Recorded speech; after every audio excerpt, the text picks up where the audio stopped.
Inside the room is our protagonist sweating like crazy with his VR headset, and inside the game he's being congratulated for finally having beaten it. Back in reality, he's smiling. He had finally managed to complete it. This game was considered a scam game, basically a complete scam. That's because when Prophecy Online launched, everyone was hyped. That's because it was the first fully realistic virtual reality game. An incredible immersion never seen before, with 16K resolution that was perfect, as good as reality. Besides being able to hear, well, that's something any headset already does. You could also smell things, which is already peculiar, and also feel. Now that's why I want to come soon. An open world, extremely realistic. And the developers made a strange proposal. Whoever managed to beat the game would win immeasurable riches, enough for someone to live in luxury for over 10,000 years. Obviously, nobody believed a description like that, but the game was realistic enough for everyone to want to give it a shot. But that changed one day. Well, actually, this all happened a little later. A few days before, at work, everyone's there clocking out. Our protagonist is just some construction worker suffering under the blazing sun. Sad thing is, today he has to collect a bunch of leftover materials. The worst part of the job. He's out in the world hunting for a better job. But for now, a part-time gig as a construction worker is what he's got. The routine is basically being under the sun and then getting yelled at by the supervisors. While he's there all bitter, he receives a message from the Prophecy Online admins. It was directed to the top rank, King Sama. He finds it kinda weird because he had disabled all notifications. In the message, he's being congratulated for ranking first in the beta test, but rewards would be credited to his account and you should take a look. Besides that, you should keep enjoying life in that world. The protagonist laughs, saying that every time he gets these scam messages, but when he goes to check his bank account, there really are 1 million Korean won there, which is like $7,000. At that moment, a coworker comes over and tells him to get back to work, puts a hand on his shoulder, and asks why he's just standing there like an idiot. In that very second, bro, the protagonist takes off running, completely stunned that you could actually make money from a game. That make him believe that maybe that promise of money enough to live for 10,000 years might be true. And man, he was top one in the beta. Of course, he's going to give it a shot. But soon he realized he had been way too naive. The game was cruel and didn't forgive anyone. Players were nothing more than sacrificial pawns, and the Tower Guardians would destroy players along with their character data. Not to mention, in that damn dungeon, the doors were always random. The worst part, man, was when you got hit in the chest with an attack that hurts like hell. Your real body felt the exact same pain, and it was impossible to block.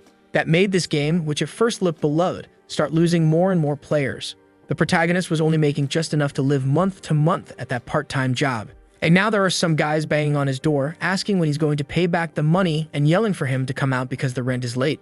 Looks like a protagonist, clearly crazy in the head, had borrowed money even from loan sharks just to keep playing, and now he owed both of them. Even in this crazy situation, he kept investing all his time in that game, because that promise of infinite wealth for 10,000 years was something he couldn't let slip by.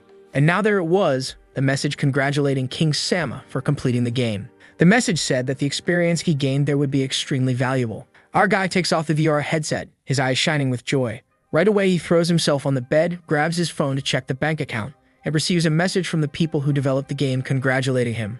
Or actually, it was a message to all the Prophecy Online players, saying that they had achieved the goal they were aiming for now that someone had completed the game. And that's why, starting today, the servers would become inaccessible. Obviously, our boy wants to know where his rewards are, but the message only thanks everyone who's been participating in the game all these years.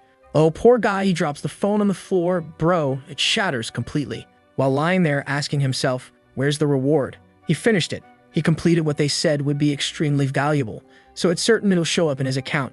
He decides to lie on the bed and wait a bit. Sooner or later, the money should drop. It was probably such a huge amount that it was taking him a while to transfer. But obviously, nothing was deposited in his account. That 1 million he received a long time ago, bro, had been gone for a long time already. And now he wonders if things wouldn't have been better if he had given up on this stupidity a bit earlier. In the middle of all that doubt, not wanting to leave his room, bro, week goes by. He's waking up in the morning to a bunch of noise, not understanding what's going on. It wasn't his phone, so what was going on? Then the legendary, yes, the legendary, little system window pops up for the boy. The first window says that the main event of the ice test over in Moscow had ended, the place had been destroyed.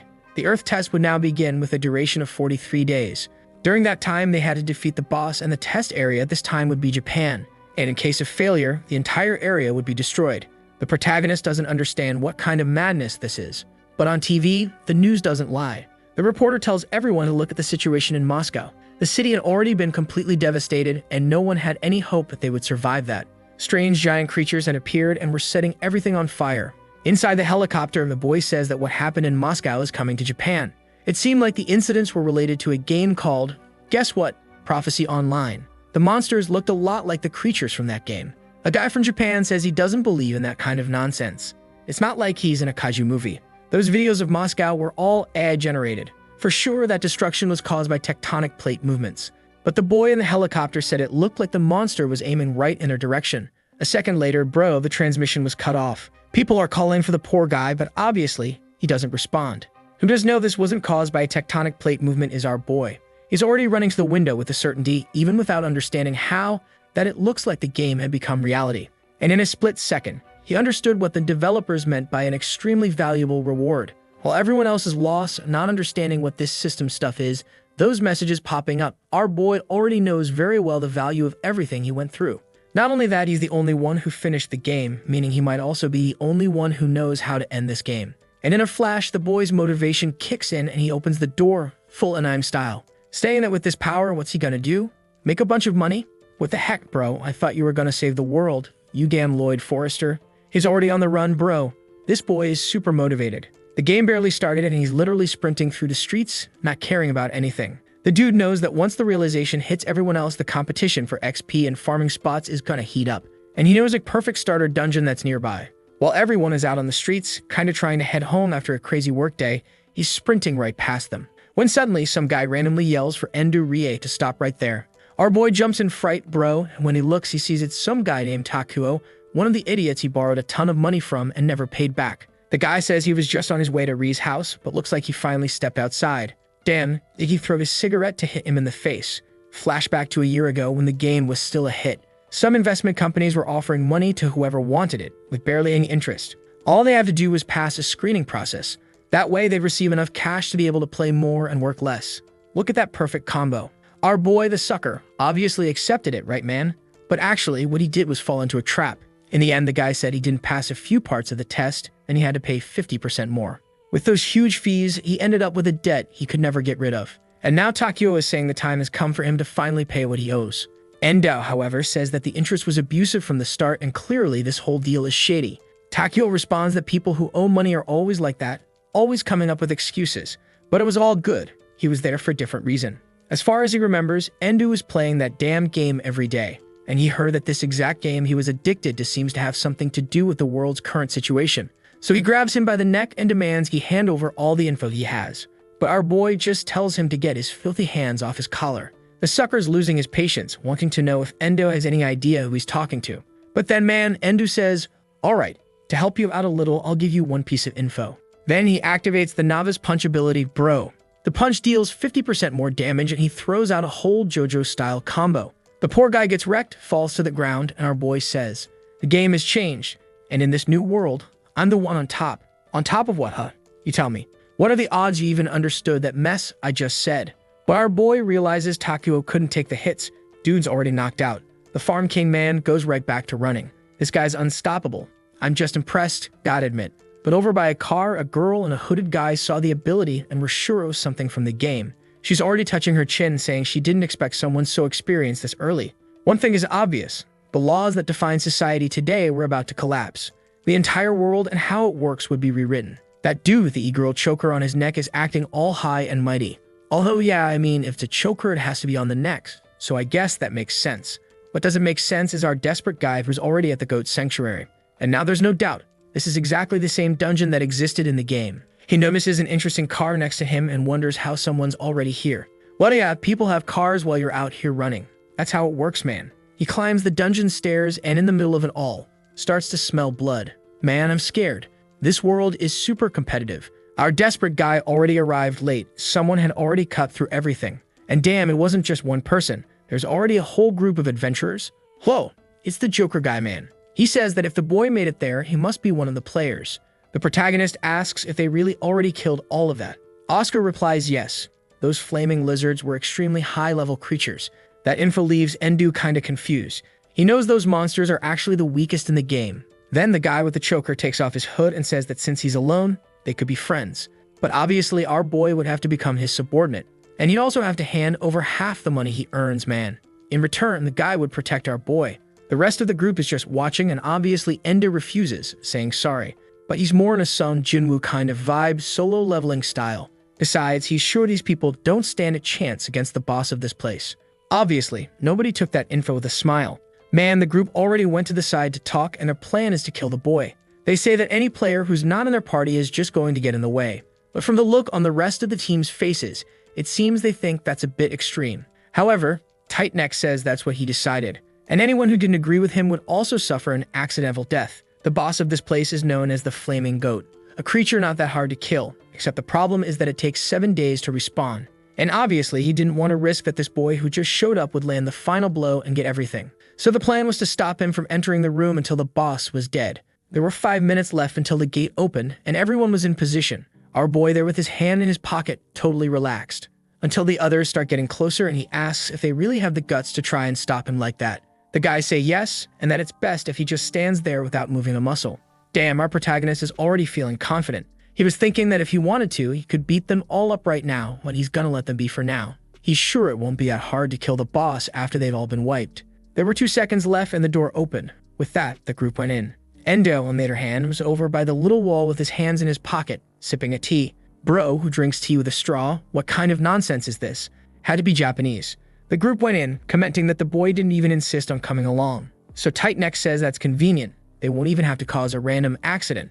The girl says it's dangerous if he gets close, but he says he's sure the kid would be too scared to try anything against them. Suddenly, they're face to face with a gigantic room. Tightneck tells the tank to do his job right and gives a thumbs up saying don't worry. He's got an epic grade shield, it'll be easy to defend. I don't know where this epic shield came from if this is the first dungeon, right?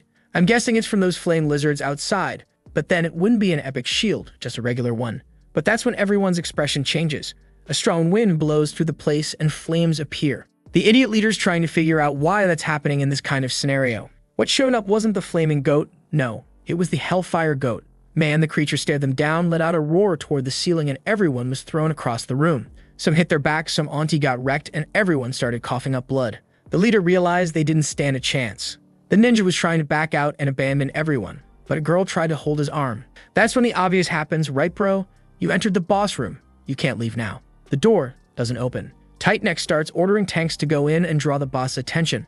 The guys are hesitating, but yeah, this was their only chance to survive. So there he is activating his defense skill while the creature is prepping a hammer the size of a building. Poor guy's there, bro, knowing full well he's not gonna tank that. And just like 1 + 1 is 2, he gets crushed with 3 tons straight on the head. Everyone is horrified because when the hammer lifts, the guy had been turned into a pancake. And strangely, the boss picks up his shield and breaks it with its mouth. That just scares everyone even more since it was an epic grade shield. But it's not like you'd expect much, right man? The boss flattened the guy, like that shield was really gonna help. The leader's trying to figure out why the Hellfire Goat appeared. It was only supposed to be a flame goat, an annoying creature, but beatable with the right strategy. The truth is, the one who knows what happened is Endu. Seems like in the final updates of the game, this monster was swapped into the early game. That's because it was too easy before and people were abusing it, so they put in something harder. And now Tightneck knows.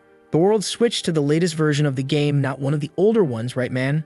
What he wants to know is why that guy stayed outside, and if he had some kind of plan. He's banging on the door, asking the guy outside for help, saying he'll give him a big cut of the rewards. But obviously, he hears nothing. The leader keeps shouting, until suddenly, something approaches from behind.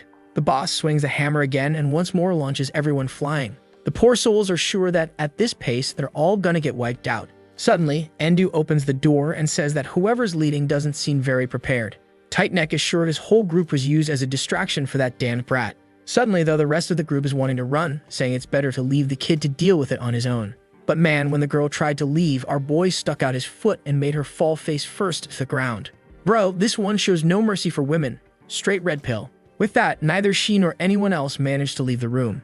The leader came over desperately, begging to leave the door open, saying he'd leave as soon as our boy entered, but only his little hand got stuck in there. The boss approaches, saying that guy screams way too much. He raises the hammer, saying this is the end of his life. I thought our boy would save him, but nope, bro. The guy actually got turned into jelly, and now the rest of the group is all terrified, wondering how they're going to make it out alive. Endu grabs the old leader's sword and says the guy was weak, but the blade isn't bad at all. The boss, though, once again raises his hammer and asks if the boy is really that eager to die. He slams the hammer on the ground, but our boy had already jumped to the back of his head, asking since when a monster like that knows how to talk. He lands 2 slashes, and both of them make the boss's horn fall off. He looks at the 2 group members who survived and says he'll make them an offer. If they paid 10 million, he considers saving them. Obviously, the girl is confused, asking if he's being serious. He says yes, to be humble, he'll do 1 million per person. Of course, the two are complaining, saying the game just started, so obviously they don't have that kind of money on hand. Clearly, Otavia was trying to take advantage of them. Endu says it's simple. If they don't have the money, they can pay with their bodies. Nobody wants to die at such a young age. If they swear to serve him from now on and give 90% of everything they earn from monsters, they'll pay it off soon enough, man. The others are scared now, saying even that damn guy who died was less cruel and greedy. But the boss is coming from behind, yelling that the bastard cut off his horn. Now he's a helpless cuckold and throws a fireball. The poor little mage girl tried to raise a barrier, and of course, it didn't help at all. Endo, on the other hand, dodged the attack while the suckers fell to the ground. He smiled at the two of them, saying he's impressed they survived again. He's curious to see how long they'll keep it up. Suddenly, the two change their expressions and say his offer is actually fair, and they accept. Deal made, and he says now he can finally begin. He turns to the boss and says it's been a while since he last killed this creature. The monster responds that it has no memory of ever being defeated by someone like him. The allies are also sure that's impossible, because it seems there was another update. And yeah, that's actually true. Now I'm confused. Apparently, the creature was so strong that after they added this boss, it reverted back to the older version. Now I don't know if I messed up the translation or what happened, but I know this boss was in the game before and is back again now. The monster came in to attack, but our boy slashed the giant hammer, which was deflected. The poor creature was confused, but Endu charged in, saying even a level 50 would flinch at a hit like that, but he knows the trick. Once again, the creature comes in for a basic attack, but he seems to be deflecting the strikes to the side. He goes around the back of the monster again, and this time manages to land a direct cut to the eye. From a distance, the allies watch and realize the bastard is actually managing to make the creature back off. They start cheering him on, hoping he wins so everyone can get out alive. Endu tells the bastards to quit it with that dumb cheering, while continuing to dodge attacks.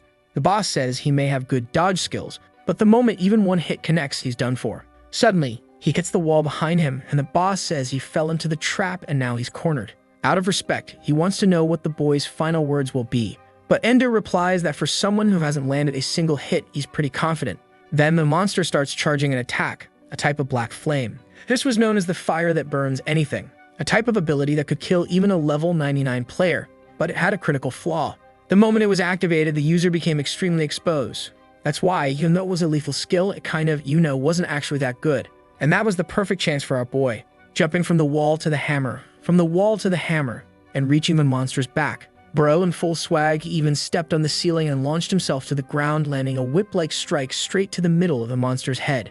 And of course, that was the strategy he had created to beat this creature even at a low level. That's because at the moment he landed the strike on the head, the black flame got trapped inside the monster's mouth, and it started falling apart. Endu backs off, saying, "See you in the next life." And with that, the monster burns from the inside out. Shortly after, the boss is there, Charred Man, and the system announces that the unique creature has been defeated. The dumb couple there is emotional that they were actually saved. And the most impressive thing is that the boy killed the boss without a single scratch. A message appears saying he's the first player in the world to kill a unique creature. With that, he receives the title of First Slayer. Endu thinks that's weird. He didn't see this happen in the original game. But once he checks, obviously it's OP. This title increases his damage against bosses by 50%. And since he was the first to equip a title, he gets another one that allows him to have a sub-occupation, which I think must be like a secondary class or something. The system asks if he wants to accept the sub-occupation now, and he instantly says yes. But once he chooses the class, it can't be changed anymore. He hesitates for a second and goes to the Soulsmith wall. What is that, like a soul blacksmith or something like that? Looks like that's it. Even the UI is glowing, saying that class is perfect for making money. Now it was time to check the items that dropped. The girl behind him says she's heard that the reward from this boss is the key to access the sewers. A perfect place for low-level players and stuff, where people say it's easy to level up and get a lot of loot. The dude next to her says he's heard of that too. It's a super good place, right? Everyone wants to get in. Endu touches the key lightly and says they're right, but it's not actually that rare. The drop rate is 100%. But the two friends are realizing that he doesn't really care about that item, and they already sense that their perspectives are very different. That's when Endu shows the goat dagger and says this one could actually be considered a lucky item. He approaches a fallen rock, places the dagger on top, and it slides like butter, bro. It's like that old hot knife challenge the YouTubers used to do. Remember that? Man, that was an old trend, huh?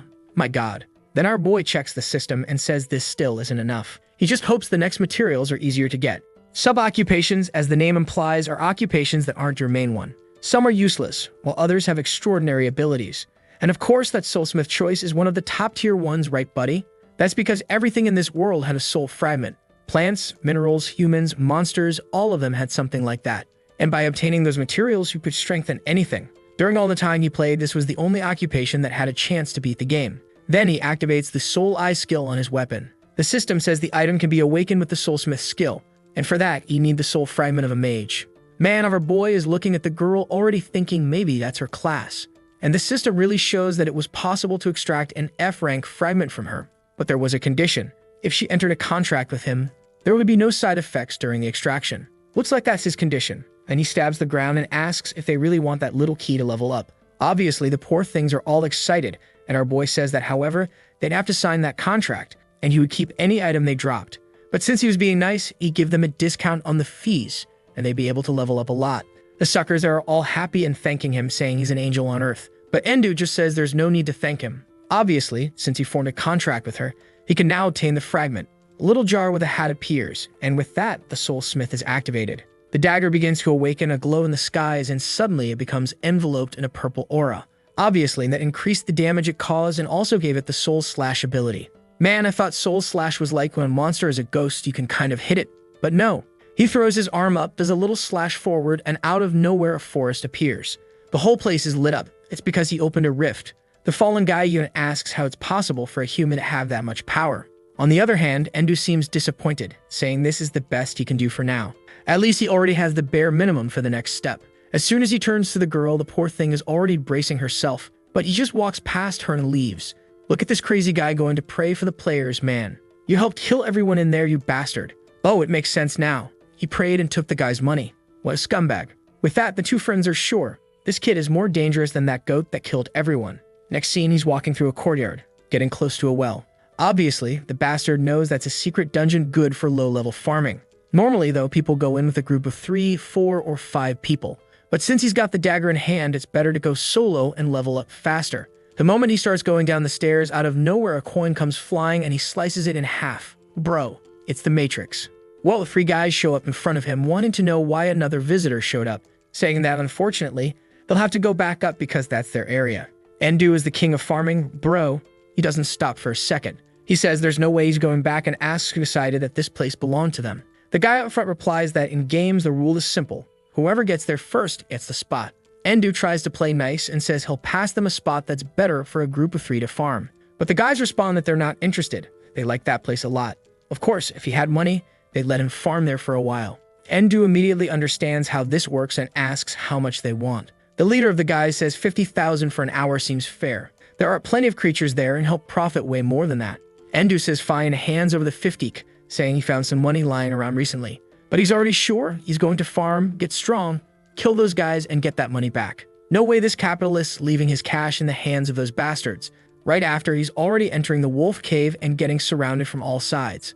These weren't just any wolves, they were diamond wolves, a mid-tier creature perfect for making money. And this cave is the only place where they appear in groups. He could use Soul Slash and finish this quickly. The problem is if he gets attacked while that's on cooldown. That's why he's going to handle this calmly for now. The wolves charge at him, but he's easily chopping off heads, limbs.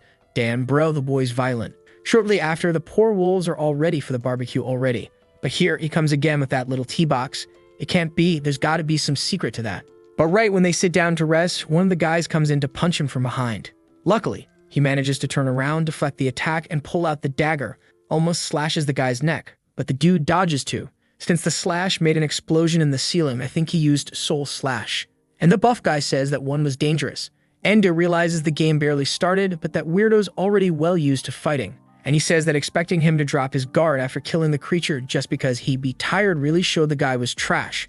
The type who only attacks people off guard. Yeah, the crazy guy straight up admits it, says he loves attacking the unsuspecting. And with that, Endu already figured it out. It was their plan from the start, obviously. They hang out at the best hunting grounds waiting for people to show up so they can rob them. Then the leader shows up saying that he finally figured it out. I thought this leader was going to be a fool who'd take the 50 and let our boy farm only to be killed later, but nope, the bastard came to collect. Endu says now it makes sense why they were the only ones there. But they were dumb too, because he was prepared for it since there weren't any other groups farming besides them. The problem now is our boy noticed the weapons those guys had. One of them's using brass knuckles with an acceleration ability. Dangerous. The other's got a vibration sword that can easily cut through any material. Anyone who came in without knowing them would get wrecked instantly. And on top of that, the leader's wearing that ring. Endo's sure it's gonna make things worse. That's when the captain says he'll apologize and give him a consolation prize. Right away, he throws a bunch of coins in Endo's direction, clearly some kind of skill or trap. But the capitalist soul in our boy already wants to grab all the coins for himself. Damn little greedy bastard. The idiot leader tells him he can take the coins and leave if he wants. But of course our guy might be dumb and greedy, but not that dumb. He already knows that's the coin explosion ring. Guess what it does, right? I won't even explain, folks. So Endo starts juggling daggers like a kid doing tricks at a traffic light, saying that unfortunately, they picked a target with a higher rank. The three guys start walking toward him, saying he talks a lot for someone about to die. Our boy throws one last taunt, saying that even all three of them together weren't worth a single coin. The leader loses it, snaps his fingers, and triggers the coin explosion. Right then, the guy with the fists and the little sword start closing in. The first guy goes for a punch, but Endo dodges backward. And in the same instant, the guy with the vibration sword comes from behind. Endo protects his masculinity by blocking that vibration from behind and fires a dagger strike to knock the punch guy to the side. He says those bastards are gonna pay with interest for what they're doing, to which the leader replies that he's got the perfect coin to make that payment. Another finger snap, and a pile of coins are thrown at Endo, who has to run to dodge. But here comes the damn vibration dude again, and once more, Endo has to stop and block. What the guy didn't expect is that his vibrating sword couldn't handle the hardness of our boy's dagger. Life lesson right there, man. Bigger sword doesn't always win, see. It's all about knowing how to use it. He nearly slices Tukenha's neck, and now the leader is watching from a distance saying things are getting tricky, but it was still under control. The problem is there's a kid they're clearly using an epic weapon, which wasn't supposed to happen this early. And just like a good millionaire, he throws money to solve the problem. But Endo wasn't gonna be that easy and once again dodges. The real problem is right then the guy with the brass knuckles activates that acceleration ability Endo was worried about. Man, that explosion was so big even the poor vibration guy got tossed like an idiot. And the dagger was up in the air spinning. The dude's already celebrating, bro, he's pretty worn out but saying the bastard's dead. While the vibration guy's there mad saying now he's gonna have to get another sword. The leader crouches down, picks up the dagger from the ground and says it's irrelevant. Doesn't matter how good the weapon is if the person using it is trash. That's when Endo activates the soul restraint skill. Some chains start appearing and lift two of the group members. From within the smoke, Endo says the pain of having your soul bound by chains is way worse than you'd imagine. Now the leader tries to use the dagger himself, bro. But obviously someone who just keeps snapping fingers knows nothing about fighting. Our minion just grabs the guy's arm and says he's way too slow. But the bastard had a bunch of coins hidden in his shirt and says now they'll explode together. But Endo activates the chain again and locks all the coins with the idiot.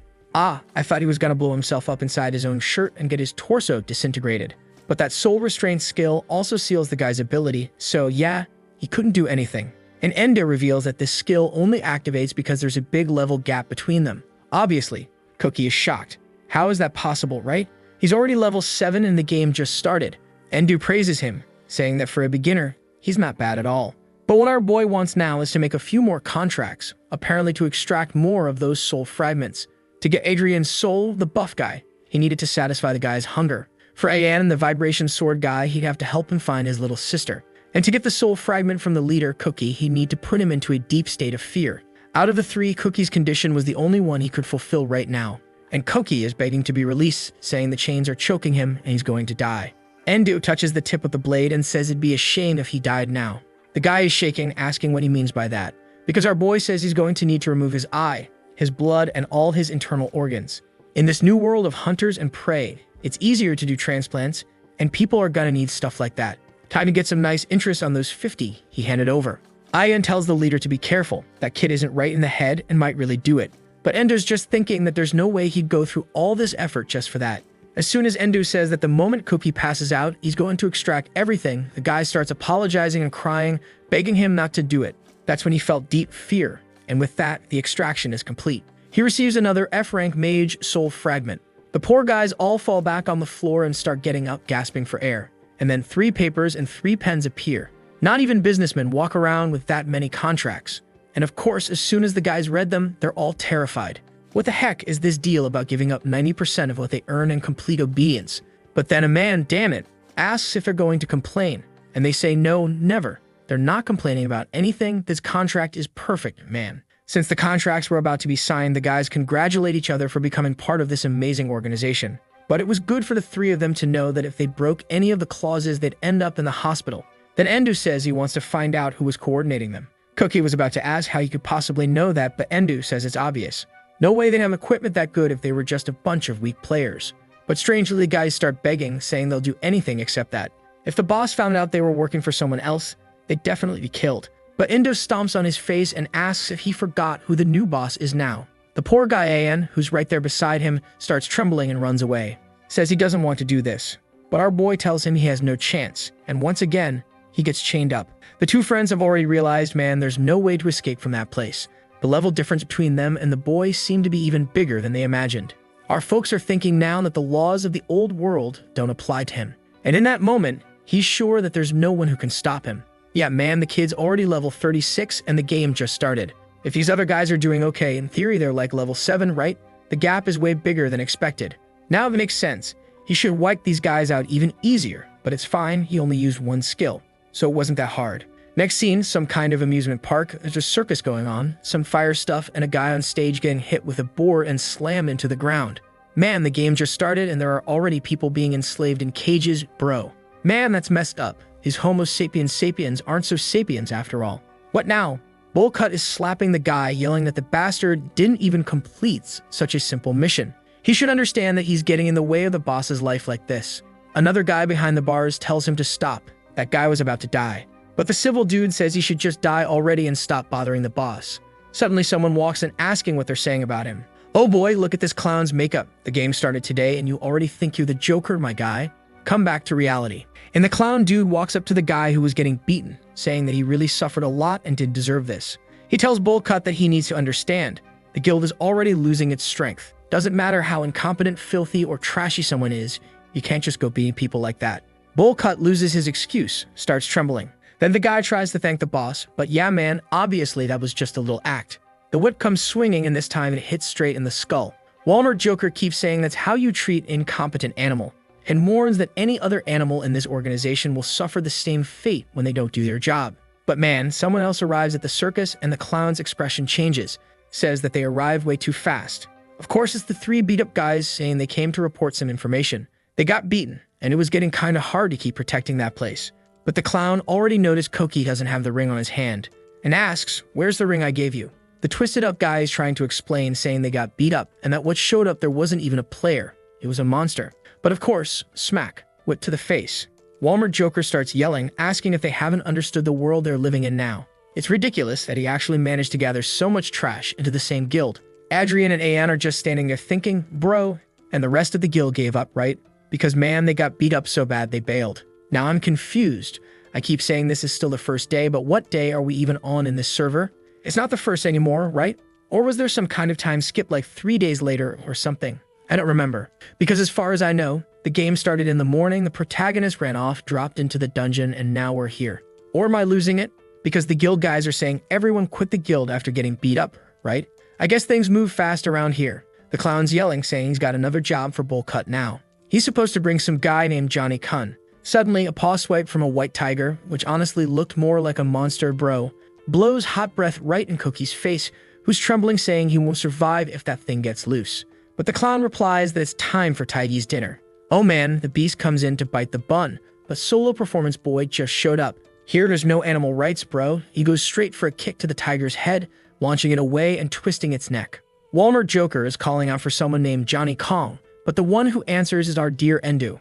Says he doesn't let anyone kill someone who signed a contract with him, because they're a valuable source of money. The Joker, though, walks over to the tiger with the saddest expression I've ever seen on an animal. Meanwhile, the three dummies are asking Endu why he took so long, right as he's about to answer that he was looking for money in this place. Whip crack, a strike comes from behind. But bro, our boy, without even looking back, I don't know what he did, but the whole whip got sliced clean. If I, the spectator, didn't understand what just happened, imagine poor Joker. The dude is shaking. And Endu says he'll have to repeat himself. He contracted those three, so the clown is making a mistake. That's right, Lil Bull Cut. Ask them if they don't have any honor in their hearts. The boss had accepted them out of gratitude, but now they were betraying everyone. Obviously, the guys answer, like, why would they feel grateful to a crazy boss like that? No one wanted to work for Walmart Joker anymore. Endu adds that the message should be clear by now. Then he turns to the people in the cages and says whoever agrees to sign a contract with him will receive protection. The poor folks in there ask if at least they'll be freed from that hell. And yeah, Endu promises they will, though the bastard will surely have them sign another 90% contract. I'll wait. Turns out he was humble, offered 50% this time. He really is becoming a more honest man, which obviously makes the ones who signed the 90% deal furious, asking why those guys get to pay less. But the one who's really pissed is the Joker, who asks what's going on, trying to steal the rest of his underlings. Says now he's going to kill everyone and send them straight to hell. That's when he pulls out a guild master card, showing his authority over everyone there. His name is Andre, but no way I'm gonna start using this loser's name. Endo, however, doesn't look surprised by the card, and the clown says it was the Japanese government that gave him that item. After the devastation in Moscow, they've been trying to organize everything quickly so some guild masters can form groups to enter dungeons, and he, having that golden card, is above all. Not even the police can interfere with his plans. Endo says the government was fast to start handing those out while he was still in the dungeon. But all he had to do was get one of those too and everything would be sorted. To that, the clown says it's not that easy. To become a guild master, you at least have to be a certified rank B player. But it was irrelevant because the clown says Endo's going to die now anyway. The guy starts shooting, bro. What kind of rank B? Is this using a gun? The bullets fly toward Endo, but of course, that's not going to do anything. He summons the F-rank mage spirit and activates his soul barrier in front of him. It's a level 25 skill that requires a mage's soul fragment to activate.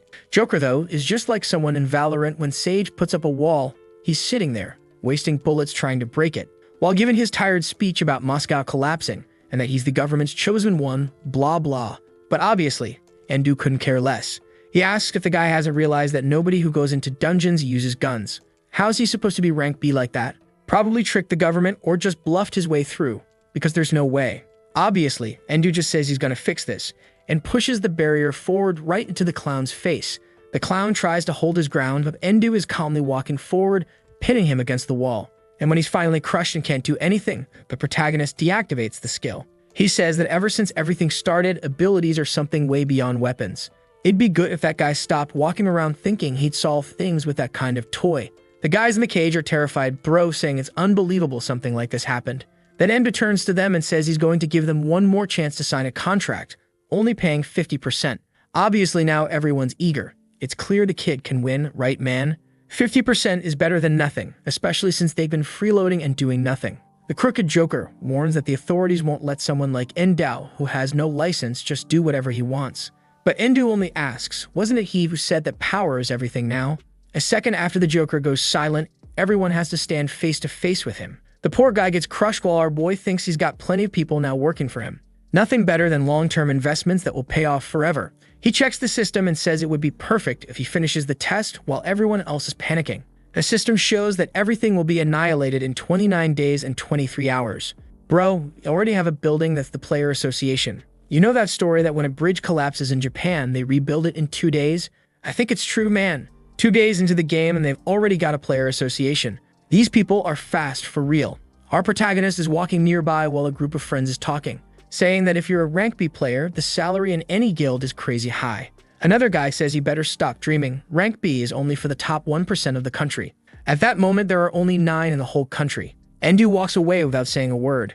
Now guessed, 2 weeks have passed since Prophecy Online became reality. So yeah, I guess the Japanese fuse really did move fast because now we've got a clear timeline. The government offered a huge reward for anyone who could finish the test at 29-day 1. Of course, many people tried their luck, but the results were disastrous. Shortly after, it became mandatory for any player to register with the player association. Anyone not part of it wouldn't be allowed to take the test and wouldn't get any government rewards for it. Walking through the street, Endo thinks there's a lot of money involved in this, and obviously he wants everyone's money. But someone was watching him, and he quickly noticed.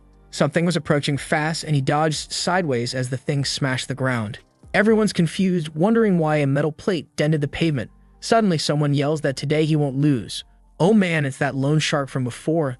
This one doesn't give up on money. He's one of mine. Our boy sees that it's Takuyo, the Daimon of Gyota, and says that anyone who died to a novice punch shouldn't even try to become a hunter or he'll die like an idiot.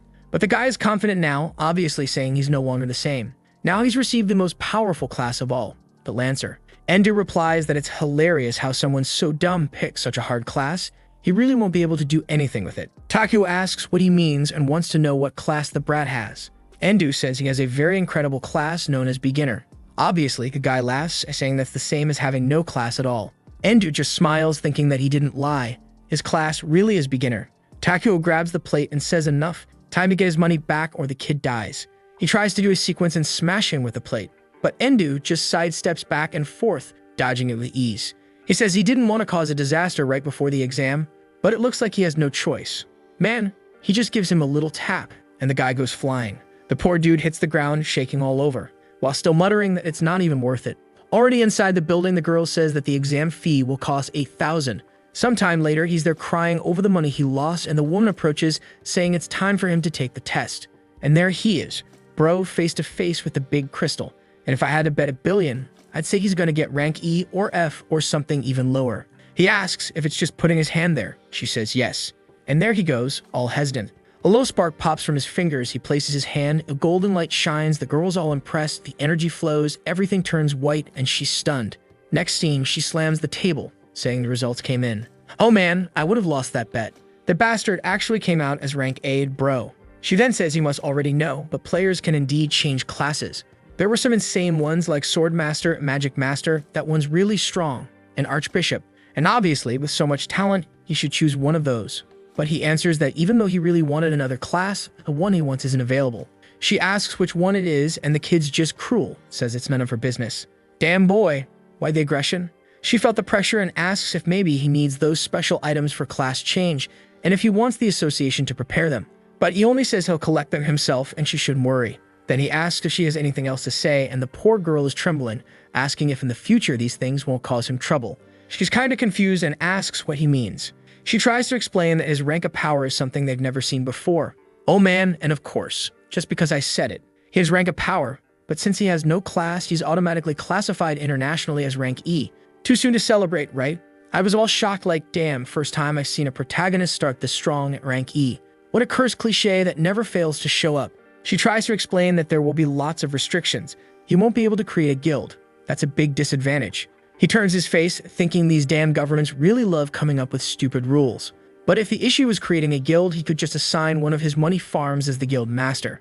That's because there's a certain main class that's the only one with the potential to beat the game, or at least the only one he ever managed to win with. And that's why he won't pick any other class until he gets that one. Then he asks if even ranky players don't get the 100 million yen bonus for finishing the test. She says she was about to explain something. What he says there's no problem at all, so it's perfect.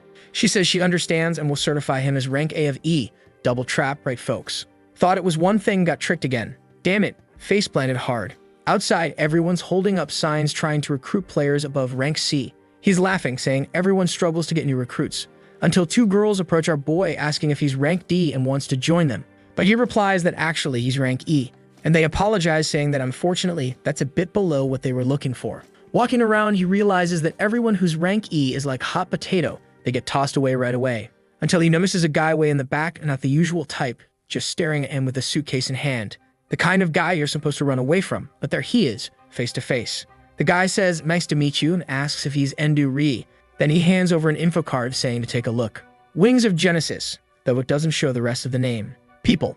Actually, Endu gave it to us. Thanks, Endu. We're in this together. Strangely, everyone around is impressed by the guy standing there.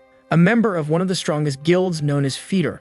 Shinji is all awkward, explaining that that was his old nickname. Obviously, Endo's mind goes straight to the only thing that matters. He's already wondering how he can make money by getting close to this guy. So he wants to know what this guy wants with him, who of course immediately invites him. But look who's coming back, bro. Takyo, asking if someone's looking for him. He's talking to the guy there, saying that hiring a rank B like him isn't going to be that easy. Endu is shocked that Takyo got ranked as B. He probably threatened the examiner or something, no way. Feeling awkward, Shinji apologizes and says he has no idea who Takyo is. Man, out of nowhere, Takyo grabs him by the collar, asking if he doesn't know how strong he is. But Shinji immediately locks him in a hold, warning that the more time they waste with stupid talk, the closer they get to destruction hour. And that's it. The clown's walking off, saying they'll come after him later, but he's not accepting any recruitment. Already at a little cafe, Endu once again asks what they want with a rank E like him. But Shinji isn't dumb. He says he knows Endu is rank E only because he refused the class change. Right away, Endu says it seems like someone's been leaking his personal info. Man, no way. Once again, this world moves way too fast. He got ranked E, walked out, and this guy's already waiting for him with that info. No way, they must have called his phone bro. Yeah, makes sense. Forgot that phones exist. Then Shinji tells the boy that the world is in danger, and the association can't afford to lose strong players. That's why, if the boy agrees to join Wings of Genesis, they'll pay him the same amount they had to pay to get that information about him. Obviously, the greedy one can't resist when he hears that the offer is 10 million. He already imagines himself just a while ago on his knees begging for money.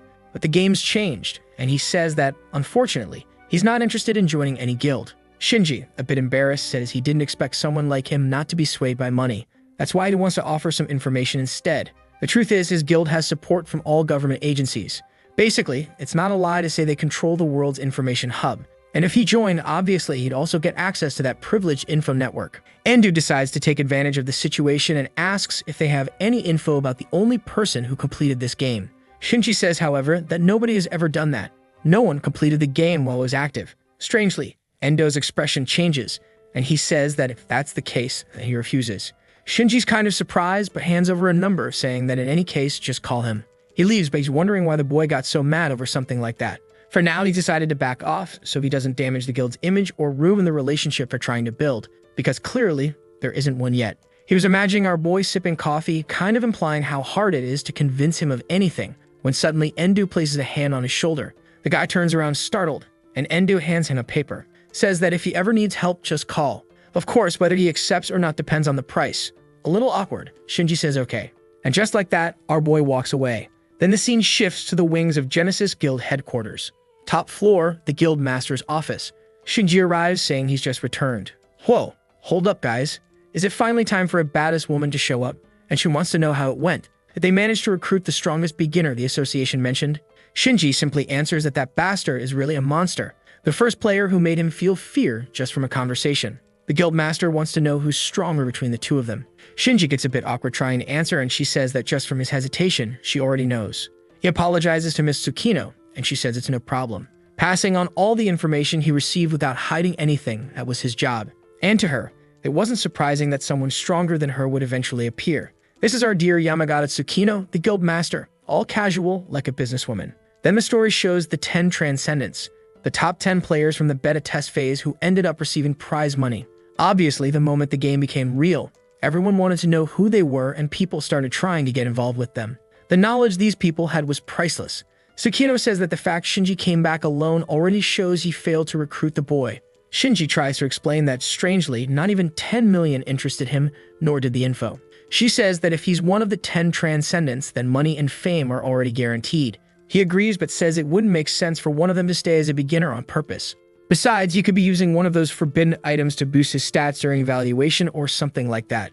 Tsukino, however, says if that were the case, Shinji wouldn't have gotten so scared. She trusts his eye and is certain that if he's putting that much faith in this boy, there's a chance he's one of the strongest in the world. Finally, they needed to remember that there was only one person among the 10 whose identity was completely unknown. Shinji confirms that's the player who ranked first. Apparently, the US used AI and intelligence tools to find out who the other 9 were. But all information about the top one was completely hidden. She explains there were rumors that actually the US does know who the top one is, but they're keeping it secret. Shinji says he believed that rumor, but now he's unsure after seeing that kid. He could really see the possibility that Endu is the one they've been missing. She slams the table and says that if that's the case, and he believes it, then there's a real chance it's true. Everyone in the guild was to get informed. From now on, no one is allowed to oppose Endu. They must be extremely careful how they deal with a player who was potentially ranked top 1. Carlson replies that he understands. A few weeks later, our boy Endao had rented a multi-million-dollar building to use as his guild HQ. Basically, this was where his team would start raking in money. Man, I really want to know what he was doing during those weeks. He better have been farming dungeons, bro. This damn bastard. I'm mad. Does he only care about money? People are setting up TVs asking if they're positioned right. He says yes. Then Cookie brings over a briefcase full of cash, saying it's the tribute from everyone. Our boy grabs a stack and says that the effort is really paying off. His buddy says that for sure, everything's going according to plan. Everyone was leveling comfortably in the sewers, making almost 1 million per day. Even the new slaves, recruits, were earning over 100k. He honestly didn't expect that teaming up with our boy would be so profitable. Endu says he never lies when it comes to money. He promised that everyone would profit, and that's no joke. The fee they pay him is just the price for his information. Kaki says it makes sense, though in his head he's thinking 90% is still insanely high. But unfortunately, there's nothing he can do. It's really the most profitable way for him too. He then asks when they're going to try the Earth test, which only had 10 days left. Not to mention, the reward had been increased to 400 million. Endu says he'll wait a little longer. At that moment, someone turns on the TV, and there's a news report about the mission. As always though, everyone's hope was low. That's when the other reporter delivers the news that the government had raised the reward to 1 billion yen. Looks like they finally stopped caring about appearances and were ready to pay whatever it took to whoever could beat this thing. At that moment, Endo's thinking that if he stalls much longer, there's a risk that other guilds from outside will want to get involved in their mess. He's already grabbing an outfit, saying it's time to go to work, man. Koki asks if he's really going alone, and Endo replies, of course he is, as if he'd risk the lives of his money factories. Strangely enough, the poor guys are actually touched, and Endo says, yeah. He also obviously doesn't want to split 1 billion yen with anyone. Now the suckers finally realize why they're staying behind. At the dungeon scene, there's a bunch of reporters and players gathered in front of the gate. When the protagonist shows up, Shinji immediately recognizes him. Our boy walks straight past, saying he wants to make it clear he has no intention of cooperating with anyone. Shinji says that's a shame. He was about to offer him a way to make money. Instantly, Endo turns around asking what he has in mind. The guy walks over to a stack of military backpacks and says he needs them delivered to members deeper inside. So Endo asks what's inside. Shinji says it's supplies, and Endo takes a look. Inside one of them, he finds a chocolate bar. The guy explains that it's their master's favorite food. These backpacks had to be delivered to the deepest part of the Earth test, to a camp set up at the entrance to the 5th layer. It was taking too long to secure that area, and they were starting to run out of food. The guy offers 100,000 yen, and Endo finds that suspicious.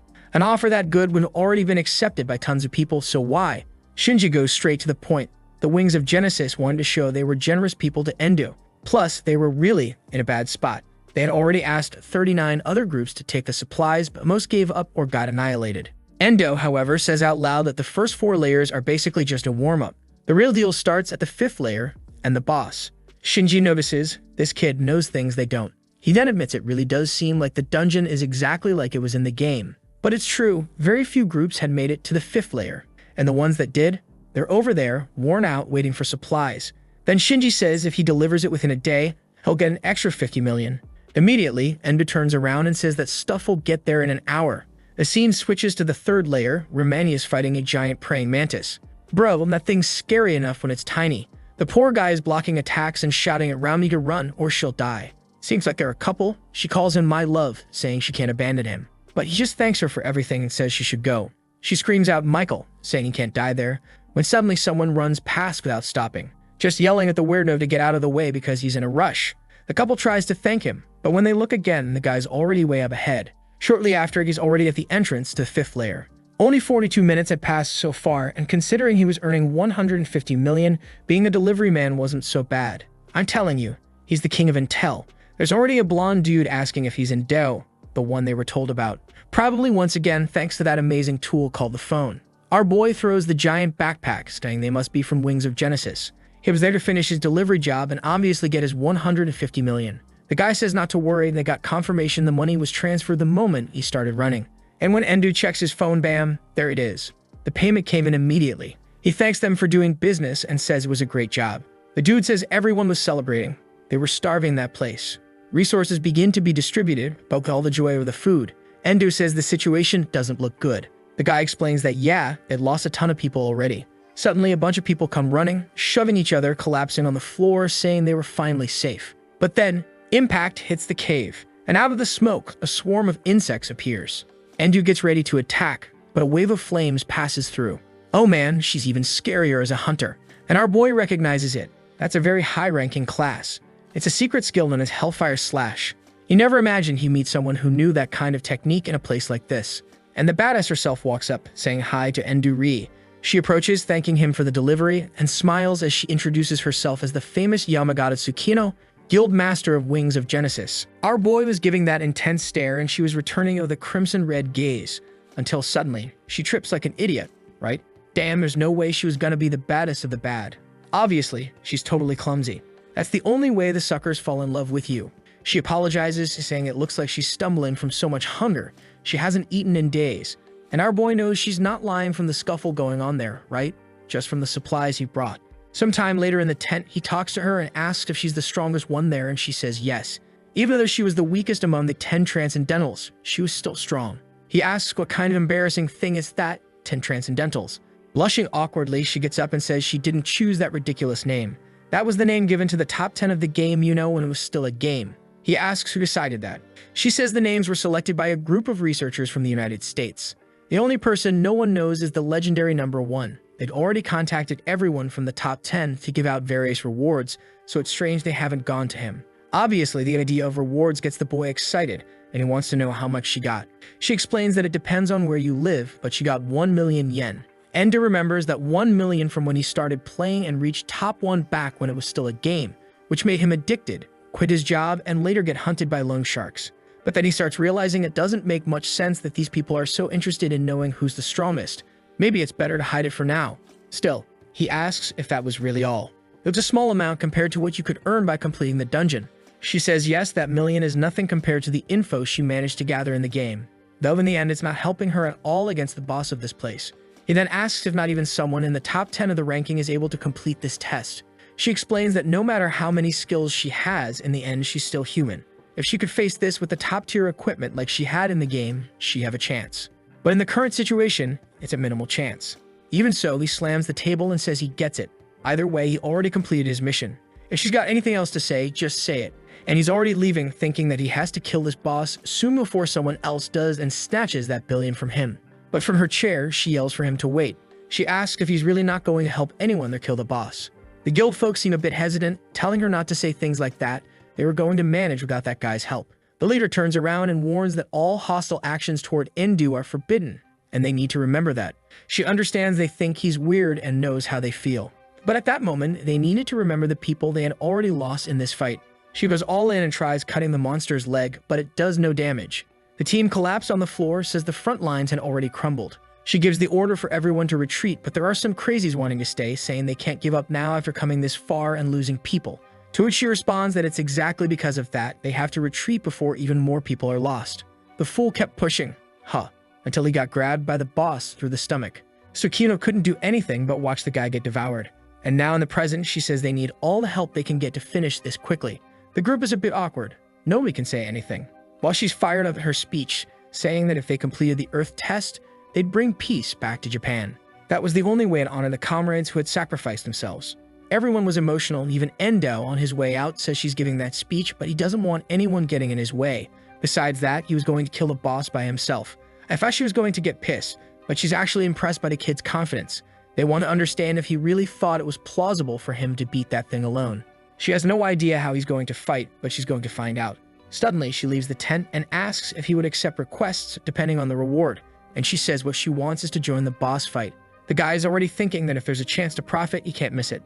He then turns to her and says that she probably doesn't want to fight because of the reward, right? A bit awkward, she says she knows they would just get in the way. But they wanted to join the fight to avenge the friends who died. He could keep the money as a kind of inconvenience fee. But Endo is unstoppable and says that besides the reward, he'll want 10 million from each person who enters the fight. Also, they would have to pay half up front, otherwise he doesn't even want to see their faces. The crew is there being humiliated and wanting to kill the kid. But Tsukino accepts, saying the negotiations are complete. Everyone's hesitant, but she just tells everyone to get ready, since they were heading out. While Endo celebrates, man, the crazier he gets, the more he's going to celebrate. Until suddenly, a strange sound echoes through the cave and everyone turns. Once again, an insect attack is coming, but this time the quantity seems much bigger. Tsukino already summons the power of the infernal flame and says that today, no one's getting out of here alive. The insects are already burning up, and our boy's even a bit impressed, saying she's not so bad after all. What the, she already put the sword away, man. I didn't even see the slash. This girl's hardcore for real. And she tells our boy it's time for them to move on. He shows that he received the deposits, so of course, right bro? Now he could finally end this. He goes ahead carefree, while the rest of the team struggles to kill the worms. The bald guy's complaining to the leader, saying this guy wasn't doing anything. He thought the kid used some crazy abilities, but he was just walking straight, killing the insects. The leader obviously says that's even more impressive. You could see that most monsters were dying in one strike, and that proved how skilled he was. She's just watching our boy all love struck, saying he really doesn't make a single unnecessary move. With him around, maybe the boss was doable. There they were some time later in the 5th layer in front of the boss door. It had been a while since Endo had seen this. The healer girl is helping the bald guy who's trembling just from standing at the door. Oh my dude, you better not go in there, But Tsukino already took a step forward and said it was time to go. Whoever wanted to avenge the death of their friends should follow her. Finally, they were going in with everything they had right from the start. With that, the group runs forward until they come face to face with the boss in the sky. That red spider, and right away, everyone starts activating their fire abilities, everyone jumping in, explosion happens, and they're all hyped. Cut to Endo, who tells them to focus, because nothing happened. Tsukino barely reacted in time to dodge the stomp. Then they realized that everything they had done hadn't caused any damage, which was weird considering that in theory, insect-type bosses are weak to fire. Endu says they're right, he is weak to fire, but the fire they have is way too weak, obviously. Right then, the spider sends an attack at Tsukino. I thought it was the perfect moment for the Chad to save her, but she just dodged and pulled back. She tells the rest of the team to be careful, that the web is sticky. Now our boy comes in to save the randoms and pull them out of the attack. Obviously, can't afford to lose anyone here in a situation like this. The guy in the cap thanks him, but our boy just tells him to stop getting in the way. If he died there, he'd lose the chance to earn another 5 million from the payment. The guy's kind of in disbelief that he was only saved for the money. Seems like he had some kind of deal with her too, that every time he saved someone from death, he'd earn more money. So he started thinking about maybe stalling a bit just to keep saving people. The problem is that he has a chance to make a lot of money from this guild, and he doesn't want to mess up the relationship with them by missing an opportunity like this. Besides that, there's something really important here, man. On Tsukino's screen, it says he could receive a soul fragment from a rank D swordsman, but the condition was to give her the biggest surprise of her life. Well, man, whatever it is, it's gotta be intense. He then decides to make a move that grabs everyone's attention and jumps toward the boss. Activates that awakened attack. The dagger cuts right through the first leg. The monster tries to strike back, raises a rock, slams the weapon to the ground, and everyone covers their eyes. Everything's covered in smoke and they call out for him, afraid he might have died. But obviously, man, he's way overleveled and is just there easily holding off the blow. Of course, he's having to use a soul strength fragment to pull it off. But considering how many soul fragments he has, it's not even that hard.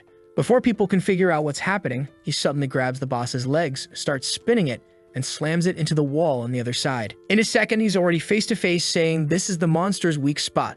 A direct hit slicing through the belly, and the people in the background are already celebrating. That's when Endo tells them they never really had a chance. It wasn't done, not even close. The boss was only just getting started. Suddenly, a strange red gas comes out of the belly and rises to the sky. No one can see anything anymore, and the boss is wrapped in a red, lightning-like aura, a dark energy. Everyone realizes the creature not only regenerated, but got even bigger. Endu says now it entered its second form, which was way harder than the first. Obviously, the crowd's confused, right? If they didn't stand a chance with the first form, how would they beat the second? Endo, being a very humble guy, says they're right. They're weak and have absolutely no chance. Then he activates his soul cord, runs to the side, jumps over. His body wraps around, head enclosed. That's the soul incineration circle skill, which requires level 40 to use in a bunch of soul fragments.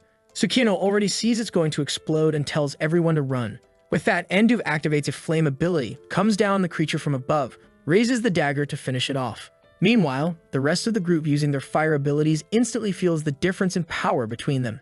Man, our boy is right there face to face with a massive blaze. Everyone else is tense, hoping this really is the end. That's when someone yells and tells them to look. A bunch of crystals had appeared in front of them. Out of all the dungeons they'd been to, they had never seen something this massive. But Endu just tells them to back off. Obviously, the fools think he wants it all for himself, but from the shape of the crystal, it's already clear. It was actually the boss in its final form. This was the true challenge of clearing the Earth test. At least he's sure that if he kills this bastard, he'll never go hungry again. Everyone is tense and Tsukino tells them to get ready and stay on guard. But the warning didn't help at all because a diamond whip came crashing through everyone. She managed to dodge, but quickly noticed it was faster than before. One of the attacks from a distance was coming straight for her. Once again, I thought our Chad was going to come in for the save, but this girl's fully empowered. She dodges everything, evades, doesn't need any man to help her. Damn it, let him save you so you'll be impressed. But Endu warns that in this final form, the boss attacks mindlessly, so it's best for her and the group to flee from there. Even if he can stop anyone from dying, progress will only be slower. He manages to block an attack with the dagger, but man, it didn't do any damage. The boss is even giggling like it's mocking him. But it seems like the protagonist expected this. Once again, he jumps over, saying he has to open up a weak spot. That's when he activates the Soul Reserve. While the group is back there behind a rock, behind a barrier, wondering what he's doing, our boy is full on evil mode, looking the boss dead in the face as the monster's attack comes in. Man, he was waiting for this. But yeah, it hit, filled, pierced through the stomach, went through the shoulder and everything. Obviously, after seeing that, the group is totally scared, knowing they have no chance at all. Tsukino doesn't think he's gonna die, but my god, the kid is stuck there like clothes on a clothesline. You better have a plan, man, cause you just got bit. But there he is, resisting, holding back the monster's attack, saying he finally caught it. Even the poor boss is shocked by the kid's craziness. Then Endu activates the Soul Barrage. It's that same slash from his first awakening, except now it's a whole combo. The blows keep slicing through the monster, which turns into a bunch of diamond shards. Explosion all over the place, and once it clears, there he is, standing in the middle of the falling crystals. He already knew it was going to hurt like hell, but he didn't think he'd nearly die like that. That's when the system says he had 3.32 seconds of soul reserve left. If he didn't recover before the effect ended, his soul protection would vanish and he'd die. Right then, all the group's healers start throwing healing spells. Our minions surrounded, collapse, working on the system while everyone's taking care of him. He then gets up, thanking everyone for the help, saying that thanks to them, he didn't have to use up anything else. Putting his hand on his wounds and seeing the holes closed up, he thanks them for having skilled healers. Tsukino, however, asks if he, by any chance, intentionally took those attacks. Our boy replies that taking direct hits and not dying is a basic skill in online professions. The group is shocked, man.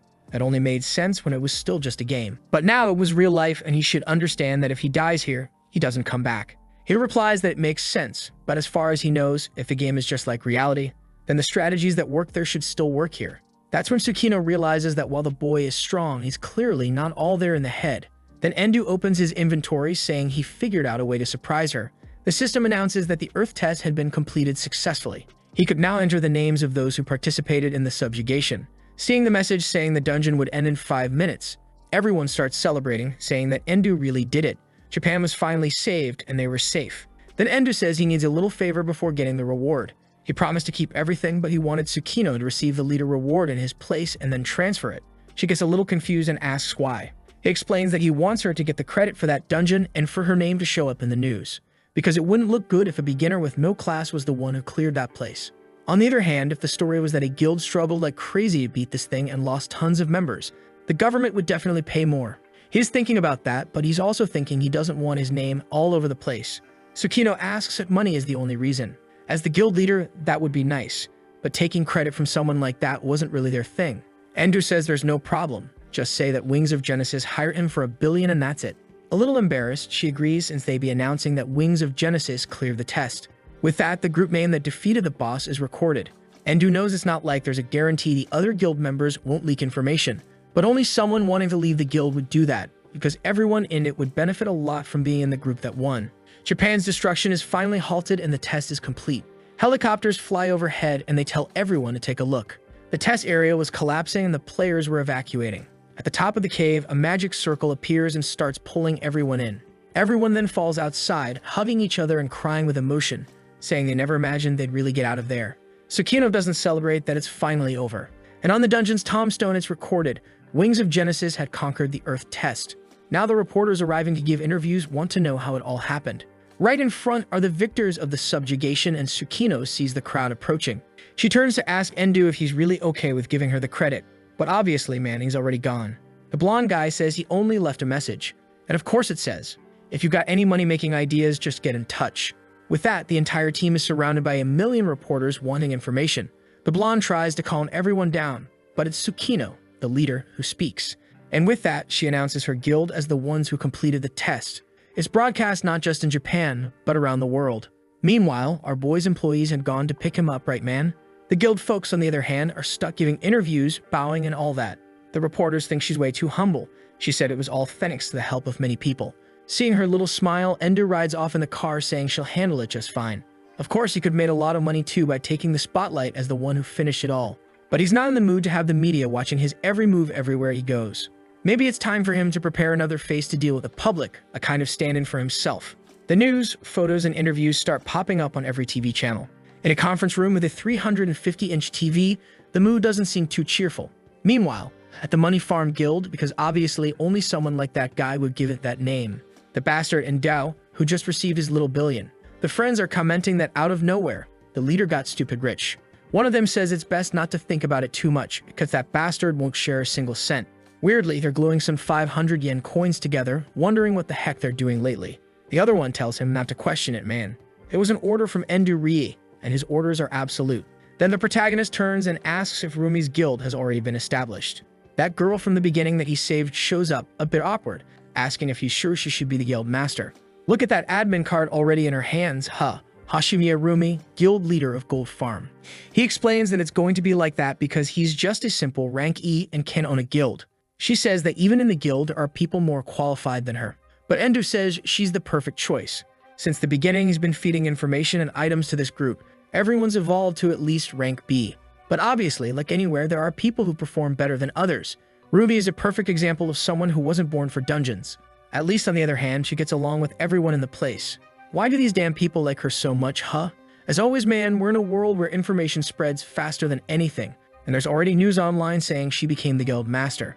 Since most members are rank B, that draws a lot of attention. Kaki, however, wants to know why he wants to make a guild alone or if he's just going to solo every dungeon. He explains that it's not like he can enter just any dungeon. These so-called world tests will keep happening. Some affect countries, continents, or even other cities. And for most of them, you need government access or some sort of connection. That's why having a guild to help him matters. Right away, Rumi hands over a tablet with a list of tests happening right now with really good rewards. But Endo pulls out a piece of paper and says that actually, they're going to do this one first. She takes a look and sees it's something called the Mansion Test worth 5 million yen, which she finds strange since, well, there seem to be better options with nearly the same difficulty. The friends are already finding it weird, wondering if the greedy guy is suddenly aiming for maximum profit. But Rumi is sure that if he chose it, there must be something they're not seeing. He replies that of course there is. She better be careful not to mess up a single one of the orders written there. She, a bit awkward, says she understood and that he can trust her to read everything carefully. Sometime later in the car, she calls to say the mission was successfully accepted and the reward would be 5.4 million. He says it was a good job and tells her they'll arrive in 30 minutes. Our boy gets a message on another phone that's next to a tablet. Man doesn't even have a girlfriend. What's he hiding from to need that many smartphones? One of the guys from the guild says they're keeping an eye on the tests and it looks like some suspicious people entered. He asks how many, and the guy says 5. This Endu says he got it and that he'll take care of the rest. It was time to start hiding his face, creating an enigmatic mask. The system tells him to select the materials and he picks a fragment of a rank D swordsman, but the success rate was 0.23%.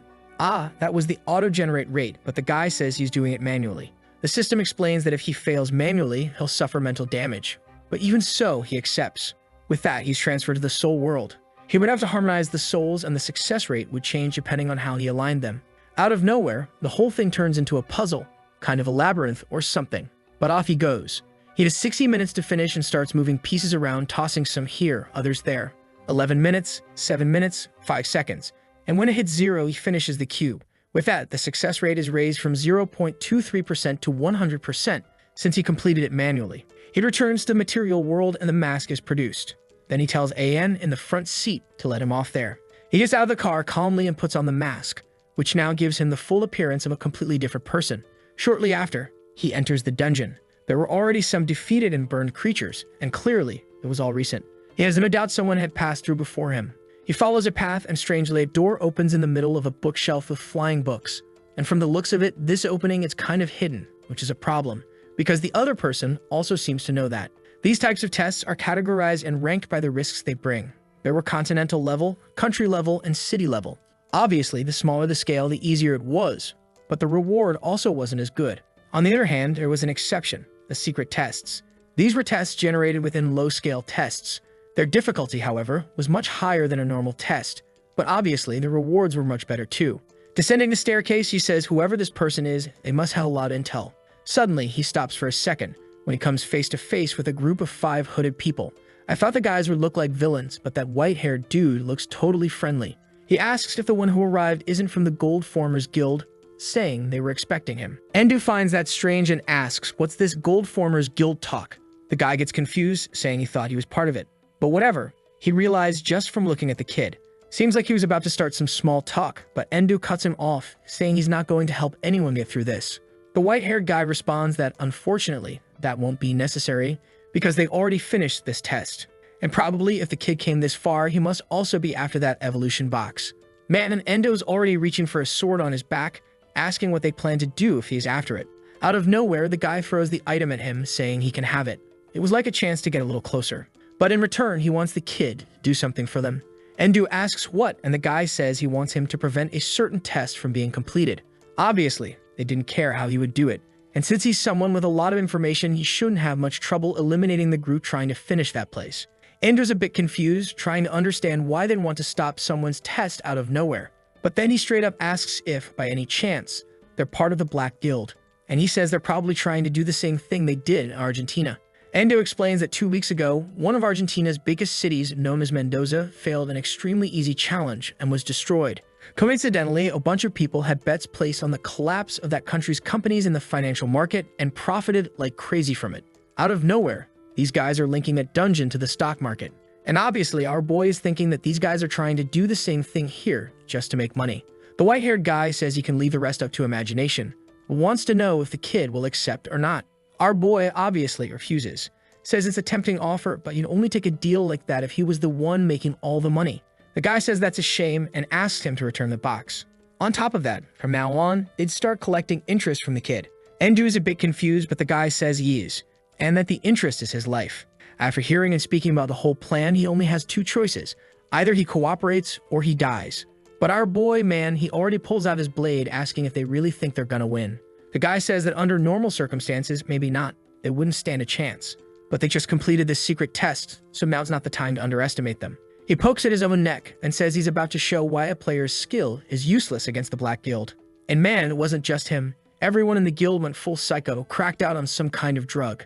The guy's already turned purple, laughing like a maniac, while Endu is just watching to see what they'll do. And it seems that even Endo doesn't know what kind of doping item that is. He's watching, trying to see changes, but he's not noticing anything. Suddenly, he looks at the box and says he'll go ahead with that part of the plan. The group calms down for a second, and one of them presses a button on a device. The box in Endu's hand explodes, and everyone starts laughing at the poor guy like he's some idiot. The leader walks up, saying it's hilarious how players die in such an easy trap. All they have to do is draw attention to their body and distract them with something like that. Too bad they couldn't use the kid as a pawn. But when the smoke clears, obviously, Endu wasn't there. Only the box remained. At that exact moment, everyone gets slashed from behind, man. The white-haired guy is casting fire, but he's hitting more of his own people than Endu. Even so, he's smiling, saying he's gonna burn to death right there.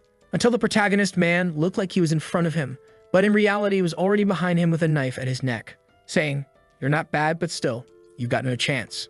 At that moment, his chain skill activates, and the sucker wants to know how the hell he's still moving after the explosion. Endu just replies that the moment he picked up the box of revolution, he felt something was off. It was way heavier than normal. The guy asks why he accepted it if he already knew. And our boy says he's underestimating high-level players way too much. Any kind of explosive that fits in a little box like that doesn't stand a chance against him.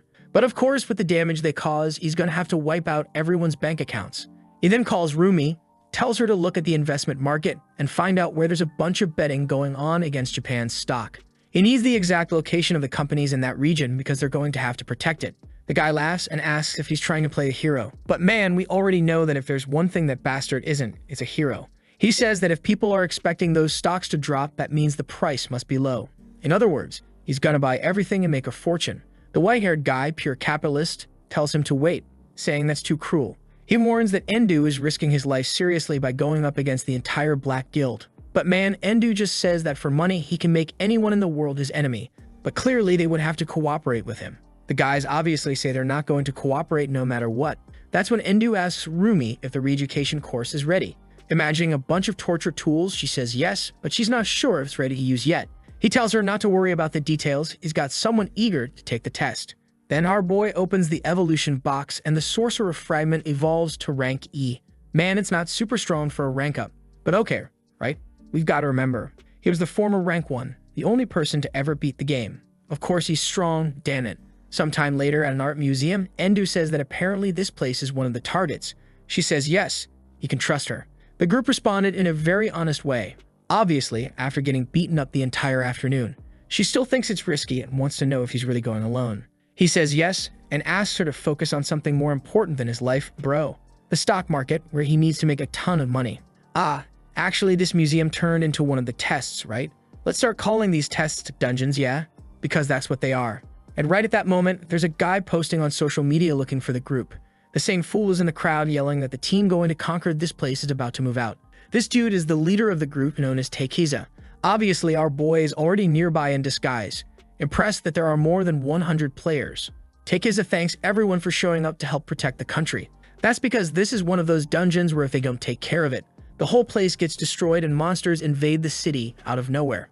Endu's impressed that there are over 100 players. The problem is, obviously, the Black Guild is probably full of spies among them. Maybe it'd be a good idea to identify them before everything kicks off. Then Teikiza tells them to charge forward and to call out if they find any strong enemies. Endu's happy that there won't be any strategy. At least he can move freely. Now that he already knows who the spy is, he just has to wait for the right moment and spring the ambush. Damn man, out of the 107 people participating in this, he's the only one who's not a spy. Now it makes sense why there are so many people here. Damn Japan, y'all are really screwed, huh? And not even one honest little Japanese dude, except our boy, who's not even honest either. He's only here for the money. Everyone's still in the play acting, with take his at telling them to proceed carefully, stay alert, blah blah blah.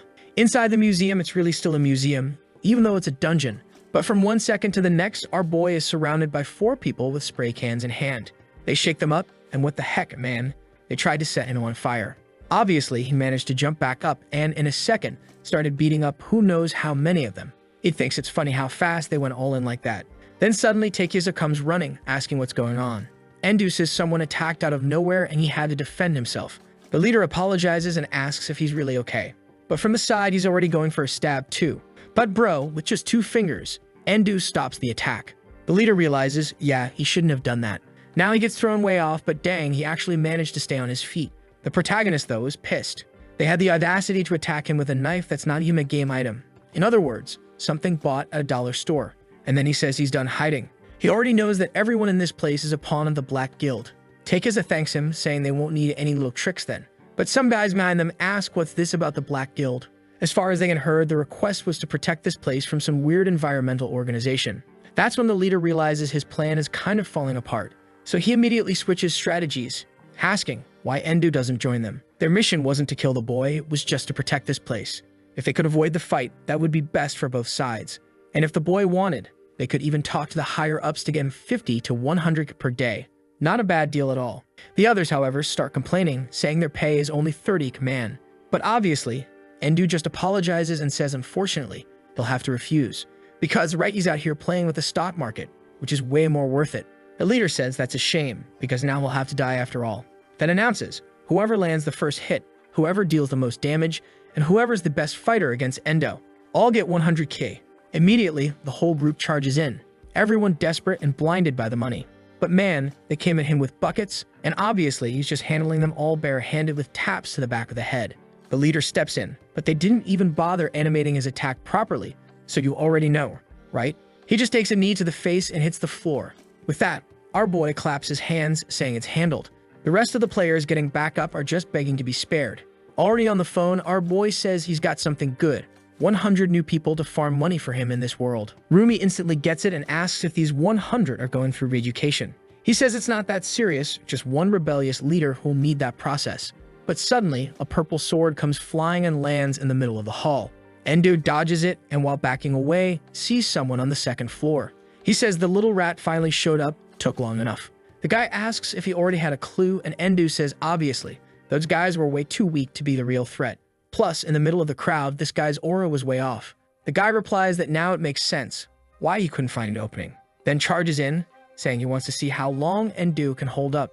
Straight up brawl, sword clashing with dagger, dodges, energy blasts. The guy comes in again, and our boy answers back. But now, he takes a slash that rips his mask. Endu says he finally found someone from his old days in the game. He says he knows it's Yudo, who replies it's an honor to see Endu. Too bad they're meeting like this, because now he's got to kill him. Just now, I realized the bastard's using a full-on Star Wars-style lightsaber, right? Don't ask why I hadn't noticed that earlier, but for the love of God, man, you're not a Jedi. Wake up. Now that his identity is exposed, Endu takes off the mask and asks if the guy really thinks he can win. He activates the Jewel Blade user's ability, charges in, saying he has no choice but to finish him here, and activates Super Acceleration again. Man, the guy's really fast. He lands a hit on Endo's shoulder. So quick, not even the artist can draw a proper frame. Just a bunch of sparkly effects. But no big deal. Soul Eye activated, and now Endu can see. The guy's level 38, and yeah, he's got some decent stats. He comes to slash Endo from behind, but once again, our boy blocks. Before the guy can react, he takes a kick to the chest, slam into the wall, coughing up blood. Endu mocks him, saying it's pointless to be that fast, if the strength behind the strike is so weak. Once again, he pulls out that chain ability. Yudo recognizes it and says that shouldn't even work, considering the level difference between them. But Endu simply says that Yudo doesn't get it. The level difference between them is huge right now. Then our boy asks why he, Yudo, such a skilled player, doesn't just leave the Black Guild and start making money with him. With the skills Yudo has, it wouldn't be hard. Yudo, however, replies that he can't. Endu asks why, and Yudo says he can't say. Our boy snaps his fingers, and the guy starts agonizing but still doesn't say a word. The only thing he manages to say is that he can't say anything about that person. That's when Endu says it's starting to make sense and asks where Hishashi is. For Yudo not to be leaking any info, Hisashi must have been taken hostage. Yudo's expression changes and he says Endu was right. Then he falls to the floor, face down, begging for forgiveness. Prophecy Online was a game that had a bad reputation because of its ridiculous difficulty. Basically, it was a game where anyone who played it wanted to quit immediately, because it was super boring to just keep dying over and over. And obviously, because of that, the harder zones were basically abandoned. No one was around to group up with. A lot of frontline players knew each other, and that's how our boy found out about Yuto and Hisashi, his younger brother. But toward the end of the game, our dear Endo had gotten so strong that teaming up with those guys didn't make much sense anymore. Still, they kept in touch through chat. Back in the present, he says that after all that silence, he never imagined they'd meet again like this. Now he just wants to know, where's Hisashi? Yudo bows his head and says he really doesn't know. They didn't even give him the location. Still on his knees, he asks if Endo's subclass isn't Soul Blacksmith, and if he can't use that to locate his brother. Endo stands and says yes, he has the skill. But this isn't a game anymore, man. This is the real world. And in the real world, if you want something to happen, you've got to throw down money. Maybe, if his friend gave him everything he had, Endo might consider it. Yudo starts crying, saying that's fine. He just wants Hisashi to be saved. Our boy asks for an item belonging to him to track, and he hands over a cap. Then Endo activates Soul Search for Hisashi Mita. But man, the system says the target was not found. That's because he's already dead. Yikes, poor guy, our boy just delivered the bad news. And the one who killed him was someone named Raven. Yudo, obviously, punches the ground in rage. He explains that this was the bastard who had his brother as a hostage and forced him to work. And now, of course, he swears he's going to kill this guy. He immediately tells our boy that he's going to work for him and make as much money as he wants. The only thing he asks in return is help to kill Raven. Endo responds that he's pretty pissed too. Hisashi was like a younger brother to him. Yudo's smiling, but our boy tells him not to get ahead of himself. And man, he walks away saying that right now, he's got money to make, and he can't get caught up in a fight where he'll only lose. Damn, that one hit hard. Capitalism really corrupts the soul of man. Right then, he gets a message from someone asking if it's true he fought the Black Guild in the museum test. From the chocolate emoji you already know, it's her, our badass. She's offering a request, and he's already curious what it is. Right away, she says the government will pay $1 billion to whoever takes out the Black Guild's HQ. He's confused, wanting to know where this request even came from. Ah, it wasn't for him, it was for Wings of Genesis. But, you know, she shared it with him because he's the man. He asks if it's really okay to leak that info, and she says it's fine because it's him. Besides that, she says she'll share a secret. Apparently, the Black Guild has over 10 million in stored assets. If they manage to take these guys out and say they didn't find anything, maybe they can make a big profit. Now the game has changed, and Endo turns to Yudo, asking if Raven happens to be at the central base of the Black Guild. He replies yes, that guy is the leader of the Japanese branch of the Black Guild, a very cautious person who rarely ever leaves the main base. Our boy smiles, saying he's changed his mind then. It's time to avenge the little brother, because this world is way too cruel to let people like that walk around freely. Next scene, he's already on his way to the place. Tsukino was about to send the location, but he was already ahead of her, man. She's kind of surprised, wanting to know how he already knew. The government had just passed that on to her. He just says he's got his own sources and asks if she needs anything. She then asks if he can give some backup to the police, right? Because if those guys had to fight against players, they wouldn't stand a chance. Endo says he charges 100,000 yen for every Black Guild member he captures, and another 100,000 yen for every police officer he protects. She says fine, she'll try to talk to the government, but if they don't pay, they will. Then he tells Yudo to stay put for now, since everyone thinks he's dead, and that's a good chance for him to lay low. Yudo says okay, but asks him to be careful. In front of the building where the base is located, I thought it'd be some secret investigation or stealth operation, but it's packed with reporters, police tape, and everything else. Oh wait, never mind, I was confused. One of the guys tells him not to go in, saying there's a gas leak. But Endo just says he's with Wings of Genesis, and the guy immediately lets him in. Then he heads to a table and announces that backup has arrived. But one of the strategists turns around and says they don't need support from a player with no real-life experience in situations like this. He tells Endo to stay put and not try anything funny that could mess up their operation. Right then, he gives the signal for the police team to advance. From a distance, Endo drops a tip, saying they really shouldn't be doing something like that. At that exact moment, one of the upper floors explodes and a bunch of cars come rushing toward the crowd. Our boy goes all angelic, looking like Sailor Moon with sparkles all around. Using his soul lines, he creates a golden Spider-Man-style web to stop the debris and keep anyone from getting hurt. He waves goodbye to the dudes and jumps straight to the top of the building. Up there, he finds a bunch of soldiers lying on the floor. As expected, the place was empty. Lying down there, yep, it's the fool who said he didn't need help. At least now he's begging for no one to die, since each person's save equals another 100,000 in his account. Even better, our Peter Parker wannabe webs them all up and brings them down safely. With that, he waves them off, saying his job here is done. He goes back to Yudo and says the job's done, sipping a juice box, then asks where the other bases are. Yudo replies that unfortunately, this is the only one he knows. When he was working with those guys, he got a few items and messages on his phone, but nothing beyond that. Endu says that's fine. He already had a zone he was suspicious of anyway. Yudo says that with so many people around and everyone hunting them, it'd have to be a place where cameras weren't a problem. Also somewhere strong players wouldn't normally show up. Then he asks, wouldn't the perfect place be a deserted dungeon with bad rewards? Endu says that's exactly it. He's already got his guild and the gold farmers looking into it. Yudo, confused, asks what kind of guild name is that? And Endu says his guild better be respected. Besides, now he's definitely part of it, so he better start making money. Yudo says alright, but still wants to know, where's the rest of the guild to help fight? But our boy says they've got more important things to do back at the office. Everyone's busy stacking coins, super important stuff. Then he gets a message from Rumi, saying that after all the analysis, only one dungeon fits all the criteria perfectly. The place didn't even have an official address, so she marked it on the map instead. Endu knows this place as the Castle of Carnage. It's the perfect place to set up a base since it has respawn zones. That means when you kill a monster, after a while it spawns again and you can keep farming it. For someone trying to hide and keep leveling, it was the perfect place. He then asks if Yudo prepared what he asked for, and he says it was expensive. Man, a car that in theory could handle any terrain. To be honest though, man, it looks like just another basic city SUV. Bro, you should have gone with a pickup, a monster tractor, that's what it should have been. Endu gets in the car and just tells him to floor it. If they get any fines, he'll pay. No care for safety, huh? Gotta run someone over, man. You're not a healer, you bastard. They follow the GPS with his buddy calling out directions, and then our boy activates his mask. They go climbing the mountain and take flight. Man, what is this?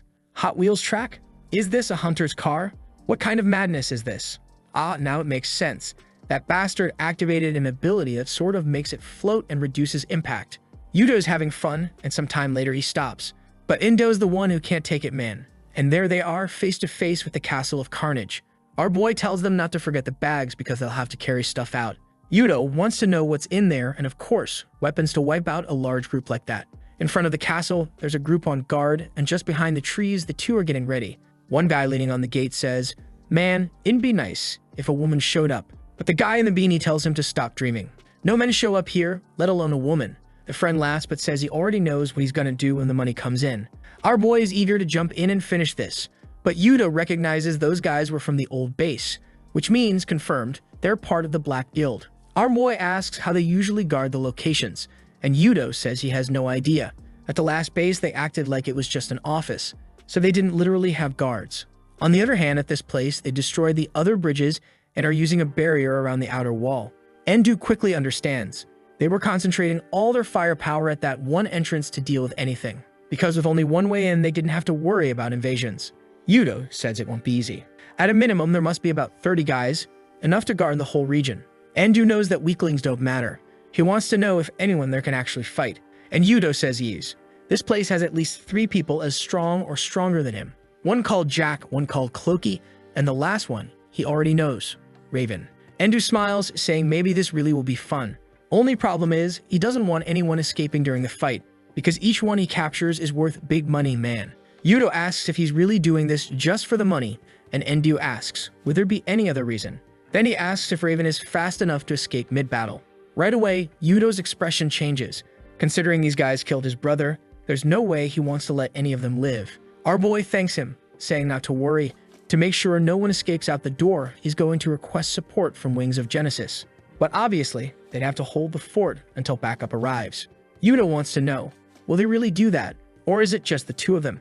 And our boy says, of course it's just the 2 of us. They're more than enough. Right away, he sends a message to Tsukino saying it's time to start Operation Confinement. She receives the message, and right then, Yudo activates acceleration and rushes across the bridge. The poor suckers by the gate were totally distracted. And man, Yudo's really a different beast, huh? He rolled up cutting arms and legs off everyone. What the hell, man? The dude's really the little badass, huh? If it were our boy, he'd probably just try to slap everyone on the back of the neck, to make more money. Right away, Endu drops his backpack on the ground and says it's time to begin preparations. Suddenly, he gives it a shake and a bunch of coins scatter around the entrance area. Then he says all they have to do now is wait for the rest of the guys to come out. And at that same second, there they are, man. Awakened players coming in for the attack. Obviously, you already know what he activates, right, bro? Coin explosion, that cheap trick he stole from Koki. The poor guys got thrown all over the place, bodies flying up and down, man. And he says there's nothing better than wiping out the weak all in one go. In the middle of it, a thick smoke screen rolls in, and no one can see a thing. Obviously, right then, Endu slips through. And man, he's got no mercy. When it comes to killing villains, these two really don't hold back, huh? All smiling while doing it. But suddenly, the Walmart Wolverine was behind Endu, except a second later. His head gets disconnected too. Yudo, lighting something, asks if that's a cigarette, completely distracted to have missed something so obvious. To which Endu replies that he's saving a few tricks, since he doesn't want anyone watching from the cameras to see everything. But that alone already seemed like provocation enough. He charges his blade, destroys the camera that was being broadcast live to a packed room. And of course in that room is Raven, saying that now they're coming here. A woman stands up and says one of them is the traitor Meta Yudo, but she has no idea who the other guy is. The dude with the wings on the left says they're checking national data, but no info's showing up. Raven's curious, wants to know how that bastard Yudo found out about his brother's death. Flashback time, probably the moment when his brother was complaining to him, saying he had some questions about the next mission. Raven just asks if things haven't been too easy so far, but Ishashi says it's not about the difficulty. He just doesn't understand the point of killing people like this. Raven tries to explain that it's the order of a very rich person, and they're just following instructions. But obviously, Hishashi refuses. Raven insists, saying that in this place, things are simple. The order comes in, they kill, and get paid. Hishashi then asks why they're targeting Wings of Genesis. Raven replies that he has some strange ideas, but the kid keeps pressing, saying that the target is someone from their old days, a gentle person, a healer that no one ever hated. He doesn't see any reason to kill someone like that, unless the plan is to destroy Wings of Genesis. Besides that, he understands that they're aiming at that person, because healers are extremely important to a guild and at the same time easy to kill. Raven says he's overthinking and asks what benefit he'd get from killing someone that weak. But man, Hishashi lays out the whole theory right to his face, saying that Raven's trying to block the test. He knows that right now Japan depends heavily on that guild. If they were destroyed, the test progress would definitely be delayed, and the Black Guild would profit from that. Raven responds that the kid's smarter than he expected. Too bad he phrased things wrong. They didn't just want to destroy Genesis. They wanted to destroy all of Japan. All they needed was another failed national test. As Hishashi starts to say that something feels really wrong, his leg is already being locked up. Raven says his opinion doesn't matter because his life ends now. He activates a shadow prison. This power kind of reminds you of Endo's chains, huh? Hishashi warns that if he dies, his brother will do whatever he wants, and not even Raven can stop him. But the Black Guild leader just says that guy is easy to handle. Hishashi tries to say something, but the guy just pulls out a spear and says it's fine. He's going to die here, and no one's ever going to find out. A clean stab through the chest. The kid's pinned to the wall, man. Back in the present, the old man says. That's why he wanted to keep the kid locked up. Now they've lost their only leverage to deal with that guy. That guy, there's the one called Cloaky Man. Raven, though, says it was a special case. That kid was starting to talk too much, and the Black Guild can allow information to spread. The old man agrees. All he wants is for Japan to be destroyed so he can make a ton of money and live peacefully in a resort somewhere. Maybe Hawaii or the Maldives. The little blonde kid next to him, though, says the old man's going too far. He should pick some hobbies more suited to that toy collection he's got, right? And that blonde kid, yep, that's Jack. The old man tells him to shut up. They start fighting, and the guy even pulls out a dagger. Raven tells everyone to calm down. Then the woman reminds them they better make a plan fast, since they sent everyone to stall the enemy, and they're all being picked off one by one. Raven stands and says fine. If it's like that, he'll handle it, but tells them to alert the boss. While walking down the hallway, Jack and Cloaky wonder if it really takes all of them just to deal with those two weirdos. Raven tells them to stop underestimating the targets. Even a cornered rat can beat a cat. Not to mention they have no clue what that blonde-haired guy's power is. Suddenly, one of the dudes does a Fortnite emote, starts spinning his spear, slams it on the ground, and says he's gonna kill those two. Meanwhile, outside, all the grunts are lying dead on the floor. Endu is impressed. They just keep on coming. Yudo tells him to calm down. Not even half of them have shown up yet. But then they hear footsteps behind them, and when they turn around, Raven is approaching. Endu asks what's up, and right away his friend says he finally showed up. The bastard who killed his brother. The guy spreads his arms and says, if you're that angry, you must already know what happened. Yudo replies yes, he's here to avenge Hishashi. But the moment he tries to activate super acceleration, nope, it's on cooldown for 3 more hours. Yeah, man, should have saved it. But fine, he's already up on the bridge, rushing in anyway, on pure instinct. Endu notices that his friend lost his cool, but for now, he'll let him do what he wants, just to see how he handles it. Problem is, in midair, he's interrupted by Jack, who lands an aerial slash. Our Walmart Jetty asks who did that, looks to the side. Yep, there's the bastard. Jack says anyone who steps into this place is only here to die. Clokey, the sword-licking freak, says it's pretty rude for Jack to speak like that to someone who came here to avenge his brother. Yudo simply replies that if those two showed up, they must be taking this seriously. Yeah, no kidding, man. You're invading their base and slaughtering everyone. Would be weird if they weren't serious. Endu asks who those two are, and if he should just blow them up with coins already. But man, Yudo ignores him completely, turns to Raven, and asks why Hishishi was killed. The leader simply says it was nothing major. The rat tried to bite the master and had to be destroyed. Yudo asks if it was just for going against him, and Raven says of course. An animal that loses its usefulness must be incinerated. Yuto's about to lose it, but he's being attacked from both sides. But Endu jumps in at that moment, slashes hard. I thought he cut the old guy's head off, but since he's still got his head on, guess not. Yudo uses the opening to go after Raven again, who says that without his acceleration, there's no way he can win. A swing of the spear in a fortress of ice is created.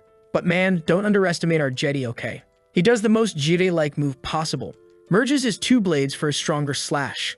The explosion from the overheat easily melts the ice. Now both of them are smiling at each other, saying, "You fell into my trap." And Endao, watching from the side, seems to notice that something is about to go wrong. He sends some coins flying and activates a skill that lands right in front of his friend, blasting him backward. Yudo asks why he did that, but our boy just says that he needs to pay attention. He has no idea what would have happened if Endo hadn't interfered. That's when Yudo notices. Where he landed, there was a gigantic pillar of ice. If not for that explosion pushing him, he would have been crushed under it. Endu tells him, "Don't go dying like that, man. You still have a lot of money to earn for me." Besides, he didn't need to worry. If he died, revenge would be impossible, and in the end, Endu would guarantee the win anyway. At that moment, Raven says he doesn't recognize him and asks if he's the guy who interfered at the museum too. Endo, dodging attacks while fighting, tells him not to go throwing around false accusations like that. Raven wants to know then, why is he opposing the Black Guild? Why risk so much to side with someone weak like Yudo? And Endu answers, obviously. Come on, man, take a wild guess. For money, of course, bro. Raven is a little confused, wanting to know if he's really making an enemy of the Black Guild just for that. Man, I'm starting to think our boy likes money a bit more than normal, and that class change thing. I'm starting to think it's related. I feel like whatever his class is, he's going to need to spend like, I don't know, 50 billion, 20 billion, you know what I mean. That's why he wants so much money. It's the only thing that makes sense. And there he is, easily defeating the two fools, saying there's nothing more important in this world than money. Not to mention he's getting paid to take down this base. Just like Raven killed Hishishi to protect the Black Guild's profits, today Raven will die so that Endu profits. Man, out of nowhere he went full swag, activating the soul limit break. I thought he used it on himself, but turns out it's actually a buff he gave to Yudo. A message pops up asking if Yudo wants to accept the power, but warns that there will definitely be side effects.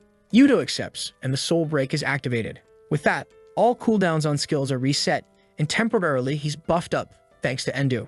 Our boy smiles and says, now you've got what it takes. In the same instant, a pillar of light shoots up into the sky, and Yudo activates acceleration. However, even so, Raven didn't seem very intimidated. He threw a few spinning attacks, but this time Yudo was dodging. Face to face, the guy asks if he forgot. He was the person who knew his moves best, and even though his speed with two blades was impressive, he still had three weaknesses. The minion is thrusting, saying the worst of them is that his reach is short, and Yudo is impressed that this bastard could actually keep up with the speed he had. Raven continues, saying the second problem is that there's no power behind his attacks. A light hit sent him stumbling backward with his hand trembling. Lastly, he launches another burst of gyro at the ground, saying the worst issue is that his ability has a time limit. The moment that acceleration ends, victory is guaranteed. Yudo focuses, thinking that it's true. He doesn't have the strength to beat this guy. But even so, he's not going to give up. There's only one ability of this guy he has to watch out for. Raven had a reverse type ability that when you took damage, it would counter and send the attack back, and Yudo decides he's going to strike before that can activate. Raven is being pulled back and wondering how something like this is even possible, to which Yudo replies that he doesn't know either man, but of course it's the effect of the blessing our boy gave. But right at that moment, Raven does exactly what he feared. He activates the reverse thing and lands a strike straight to the chest. Yudo crashes back into the wall, spitting blood like crazy, and Raven says that now he'll finally be able to see his brother again. But then something's coming from behind. He barely dodges the sword that embeds itself into the wall. He turns around and says not to interfere, his chance will still come. But our boy is just giving support, telling Yudo to use that. Right then, Yudo pulls the sword out of the wall, and before Raven can react, he's already stabbed in the chest, saying that he learned how to use daggers from the king. The king gives a groan man. When he pulls back, the blade hits the ground face first. Then the kid smiles, saying he finally avenged Hizashi. He remembers everything they went through. And the system announces that the effect of the soul limit break has ended, and now his life will start draining. All he really wanted, though, was to beat this guy using his own moves. That's when Endo catches him and says he pretty much won this on his own. All he did was give a little help. Yudo smiles and asks about Jack and Cloaky, who of course our boy had already taken out a while ago. They're lying there unconscious, but we're about to see that fight from a few minutes earlier. He was just enjoying himself watching Yudo's fight, not even paying attention to those two. Meanwhile, the guys in the background were yelling not to forget about them. Jack tried to activate a death aura. Man launched a huge slash in his direction. Endu got stuck kind of in a path from the land of darkness, and the kid was floating there, drawing giant runes. Endu was dodging, but at the same time, the old man was coming from behind with more attacks, saying there was no way he'd be able to dodge in midair. But man, our boy, as always, disappeared even for the enemy. He finished off poor Jack, who was suddenly behind the old man, saying only an idiot would throw his weapon at far away in the middle of a fight. With that, it looks like he was sliced. Yudo laughs. He already expected it to be an instant annihilation, because our boy said obviously the power gap between them is huge. Then Yudo apologizes, saying unfortunately he can't move. But right then someone else shows up, saying it's too early for them to relax. Straight out of Minecraft, the guy says he didn't think that Trash would actually beat Raven. Endo's surprised that reinforcements from those bastards arrived before the Wing of Genesis. He made sure to notify before entering. And obviously, he's super happy, right man? Each one of them was worth 100 head, and there were like 20 more. He already draws his sword, saying, "This dungeon's definitely a good one." Man, thank God they didn't even say that guy's name, because he's already face down on the floor crying. Wow, the boy even says he's impressed. The guy was way weaker than he looked. That's when the others show up, man. The Wing of Genesis arrives after everything's already over, and they took forever. Our boy takes off the mask, saying that for now it's good to drop the disguise. At least in the Wing of Genesis, there's Tsukino, who's well drawn. She praises him, saying she can't believe they won alone, to which our boy says those guys were pretty easy. She wants to know where the friend he mentioned is, and he points to the ground, man. Poor Alita's probably suffering. She already realizes that for normal people, this fight wasn't so easy. Then Tsukino says that the Wing of Genesis will begin the containment of this place. The guy with the cap says it's useless. They should just kill everyone because they're all criminals anyway. The bald guy agrees, but she just says she rejects that. The commander here was Endo, and they would follow the orders he gave. Look at the respect for the boy. Suddenly, someone behind knocks over a cone and tells them to pay attention, warning that Tsukino already gave the rules, so they better follow them. That's Hoshino Yori, right? Another always welcome friend.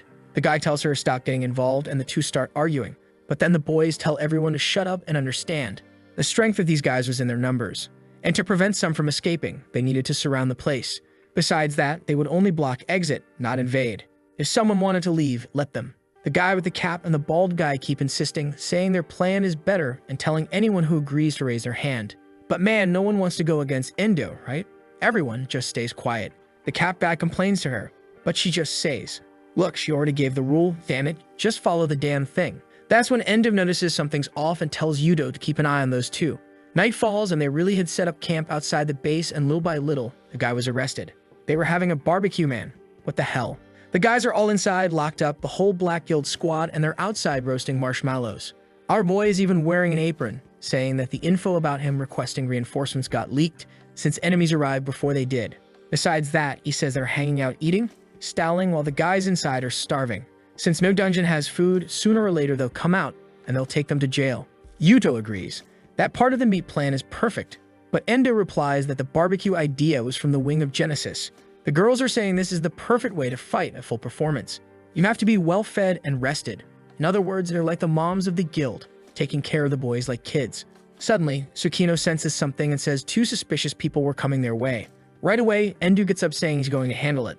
The bald guy apparently says, "It's just two people, man. No need to stress so much, since it's just a recon attack." But Endo just says that in this new world, quality matters way more than quantity. It's better to face 100 weak people than one really strong guy. Then he asks Yudo if he knows who was above Raven in the ranking. He says yes, it was Beta, Gamma, and Alpha. Man, they're only missing Sigma now. Where's our beloved American Psycho? Then they manage to get footage of these guys running through the forest, and he sees both their faces. already warning that those two were faces he'd never seen before. But maybe, from what he heard, they were Beta and Gamma. At that moment, Yudo is sure man. The last one must still be inside the castle as a red pill syndrome, since he calls himself Alpha and even asks for reinforcements. Beautiful Tsukino asks if he wants her to take one of them out.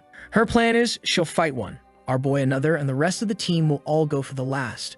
Yudo, however, says they need to be careful, especially with Alpha. He seems like the weirdest one of them all. You guys already know that Endo is asking, by any chance, did hunting stronger enemies give a bigger reward? She says no, the reward was the same for any head. He replies that that's super boring since that way he might as well just keep killing weaklings. But alright, he tells Yudo to keep an eye on that area. Sometime later, Tsukino and Yudo were getting ready to approach the enemies. But out of nowhere, a scream echoes through the forest and a bunch of birds start flying up. She turns around and tells everyone to fall back, but man, a Kamehameha comes flying in, drags everyone, destroys the wall, and leaves a train track path on the ground. And there he is, with his little purple hair, saying he didn't expect a total annihilation. What the hell? But the important members of our group survive, and she says those guys won't be easy to beat. The second Yudo says he'll take care of a few. She says that won't be possible, because she's going to take both of them down now. She already launches a wave of fire in their direction, man. But it looks like they just crossed their arms and took the hit full on. Though weirdly, there's a peculiar guy on the rooftop saying that's very rude. Was it a good idea to mess with Tsukino? That guy already looks like the type of villain who loves doing bad things to women for sure. Her clan, however, is impressed by her attack that left a trail of fire. And she's all cool and stylish, saying that the flame cyclone wasn't really meant to be used against humans. But right in the middle of her speech, yeah man, one of the guys jumps through the flames and rushes her. She manages to block the first attack and he compliments her, saying that for the leader of this guild, she wasn't bad at all. Then another one comes in from below to land another blow, but Hoshino blocks it, and she does too. Damn girl, blocking two big swords with that dagger, you're efficient. The guy compliments her, saying she's really strong. The women are taking over. Weirdly, Tsukino just thanks him for the praise, but the guy in front of her warns that if her friend hadn't interfered, she'd already be dead. Transcendental monsters like her are like that, experienced in fighting monsters, but weak against players. She tells him to stop underestimating her. He has no idea how far above them she is. But he jumps in already saying that he doesn't just have experience in fighting, he has experience in killing people. He activates an ability up in the sky as she's heading toward him. Out of nowhere, he pulls a needle from his nose, or his mouth, I don't even know, man, and sticks it right into her shoulder. She falls, pulls it out of her arm, but obviously, yeah man, it was poisoned. And now she's seeing everything all distorted. Damn. And it was a deadly potion too. Man. The healers see it and immediately start using healing magic. But even under the effect of 2 heals, the poison keeps spreading across her face. The healers are freaking out because it's not working, and the guy says it's useless. Now I really want to know who's Beta and who's Gamma. I think that guy is Beta, right? The pale one must be Beta. And he says that right now, there's no one with enough color or / power to stop that poison. Tsukino stabs her sword into the ground and says, fine. Since that's the case, all she has to do is finish him off before the poison spreads. And she launches another attack at Beta, but he's just laughing, saying her strength really is amazing. It's just a shame she doesn't know how to use it against a person. He moves in for another slash, but right in front of him, she throws another cyclone of fire. The guy keeps laughing, saying none of it makes any sense. But right at that moment, someone comes from behind with a massive hammer. And man, they slam him right in the spine and smash him into the ground. I don't know how the bastard already broke free, but now his arm is wrecked too. He tried to retreat, but more hits were already coming from behind, man. The wing of Genesis had a girl with a spear taking aim, another with a bow, and a guy up top with a sword no one even cared about. The 3 attacks hit Beta dead in the back, man, and he was blown up. And Tsukino says that even though her area attack doesn't do much damage to a single target, it's perfect for cutting off someone's vision and letting others get close. At that moment, she falls face first to the ground and the crew runs over to help. Meanwhile, Beta falls dead to the ground, and because of that, his poison is automatically removed. That's just how things work in the game world, man. The buff guy compliments Tsukino, saying her distraction plan really worked. And she replies, of course it did. The power of the wing of Genesis isn't about individuals. Meanwhile, Yudo and the other guy are fighting. But in this case, Yudo is wrecking him. It's probably Gamma trying to understand how this bastard who betrayed him got so strong. In theory, this kid was way weaker. The problem is that this damn girl is always at his side, getting in the way. Hoshino Erori had the profession of elite thief. 28 years old, unmarried, lived in the city of Musashino, and was part of a theater group. Man, why do you have all that info? Or are we the ones receiving it? Now I'm confused. This guy's a dangerous stalker. Just take him out already. Gamma is there trying to understand how he's being pushed like this, and he knows that if he doesn't end it soon, he's going to die. Right when he's about to take a headshot from behind, he activates a blade storm and throws both of them aside. He tries to retreat, but right then, Spider-Man attacks again. The light strings from our boy show up. Wait, I thought our boy used that ability. But it was Hoshino Waidori. She strung him up in a cocoon and activated the soul thread incineration. Damn, she barbecued the dude for real. She's a beast. Our boy's complimenting her, but now I'm confused. Did he maybe use his skill to hide that it was him? Like she pretended she used it or something. But man, if not, then she's just a badass. What the hell? Makes sense now. That's why our boy was acting all cute. He had swapped appearances with her using the mask's effect. Now there she is, sweating bullets, saying it's too much for her to keep pretending to be Endu. The bald guy is all confused, asking them to explain what happened. And she says it's a special ability she is called Visual Swap. Basically, yeah, the name already explains the effect, so there's not much to explain. Our boy says it was an idea from her and Tsukino, and it worked way better than expected. After all, he's also a specialist in fighting humans. Then they turn and announce that there's only one left, and they call out Alpha to come down already. The guy scratches his head and asks if he's that Endu Rie guy, and tells him to stop thinking he's all that. Just because he took down a bunch of weaklings doesn't mean their fate is going to change now. Then the guy up top grips his sword and sends a blast into the ground. Our boy jumps back and already tells Tsukino and the others to fall back. Hoshino is all blushing in Yudo's lap, sneaky girl. And what the hell, man, the guy sends some kind of digital-looking attack out of nowhere, almost catching our boy. And here we go again with one of those guys who uses that power to summon a bunch of swords from above. They're always strong. He says this time Endu won't escape. But man, there he is again, dodging everything and slipping through. He even uses his soul dagger to cut through the swords and undo the whole attack. But even so, that damned Alpha starts rising into the sky with swords floating around him. He compliments him, saying it's the first time he's seen someone block his attack on the first try. No wonder he was the one who passed the Earth test. The girls are all confused that this guy is flying on swords. But Endu knows it's the combo of the spiritual berserker class with the invisible soul hand, a skill that creates clones that deal absurd amounts of damage. But he warns Tsukino that what this guy is doing burns a lot of mana, which means he's going to aim for the healers so the fight doesn't drag out. So they'll need protection. Alpha almost catches him with an attack, but says that even if he knows their plans, it won't make any difference. Endu is managing to dodge, but man, this time he's struggling. That spiritual berserker class is one of the strongest at the start of the game, and Alpha tells the bastard to stop running. Meanwhile, from a distance, he's getting buffs from the tankers and all that. Then Yudo says to look properly, that Endu wasn't losing. It might seem like he was getting pushed around, but he was avoiding every fatal blow. Endu's there conserving energy while Alpha's wondering how the hell this bastard is still alive. He lands a clean hit right in the middle of his chest, telling him to quit being annoying. He summons another barrage of swords, grabs one and says that now they were going to finish this. He activates the spiritual lord, summoning another 50 blades toward Endu. But our boy just says this is tedious. The ground explodes, but he's already up in the sky. And now, man, as he's summoning a little dragon, everyone's shocked, wondering how he already has something like that. And who's this man? Our boy's got a soul servant. He already tells the big snake, there's plenty of food for you. Alpha looks really impressed and keeps attacking, saying a snake wasn't going to change this fight. But poor guy, he doesn't stand a chance.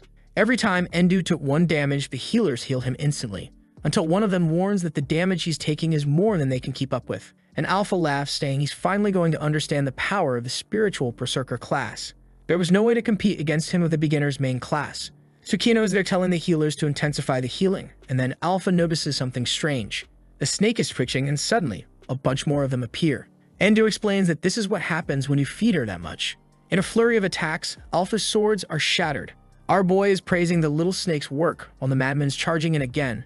Looking at his prey, he just says that the main course has arrived. Out of nowhere, Alpha freezes mid-air, mad at being called food. Then he launches another attack, saying Endo's going to regret saying that even in his next life. Man, he creates a spiritual territory, and our boy's snake starts getting chopped into pieces. Alpha is sure that this means he won, and Endu knows it. This ability shortens sword range in exchange for summoning many more. But it's a fighting style that drains the user's own HP. He's sure the snake won't last long enough to kill his, so the guy must have another target. Right then, an attack is coming from behind. But man, look at Yudo, bro. He shows up saving our boy. The attack had been thrown by the cap guy and the bald guy, right into their backs. And now Yudo says the bastards have finally revealed their true identities. Man, he walks past and smacks each of them on the back of the head, and they both pass out. Right then, Alpha was already behind our boy, but he manages to duck. After dodging, he spins and stabs him in the shoulder, man. With that, the fool falls to the ground like a piece of trash and starts trembling. asking how it's possible he dodged that if it was a perfect surprise attack. Endo says that there's no such thing as a perfect attack, especially since he already noticed from the start that those two were spies. Coughing up like 3 liters of blood, Alpha says he'll regret making an enemy of the Black Guild. But Endo doesn't care at all. Man, the main forces of that guild in Japan had been wiped out, and now it was time to collect the rewards. Sometime later, our boy left the people locked up with little signs showing each of their bounties. Yeah, man, he robbed them clean, and left the place with boxes and boxes of gold to transport. The friends from the guild say the cargo's already in the truck, and he tells them to drive off. Then he turns to Tsukino and says he's done. She can keep whatever's in the castle. She, however, replies that as far as she could tell, he took everything. So yeah, there was nothing left to grab. He asks if she wants a little white powder he found, and she says no, she's good. Man's offering white powder to the waifu. Yeah, this dude's not right in the head. Next scene, we're back with the gold farmers. Yahoo notifies that the mission reward has already hit the account. Also, because of the support they're giving on government matters, they're going to receive a direct assistant. But our boy already knows that a government assistant is more of a watchdog, and he's not in the mood for someone like that. What she wants to know, though, is what they're going to do with that ton of gold.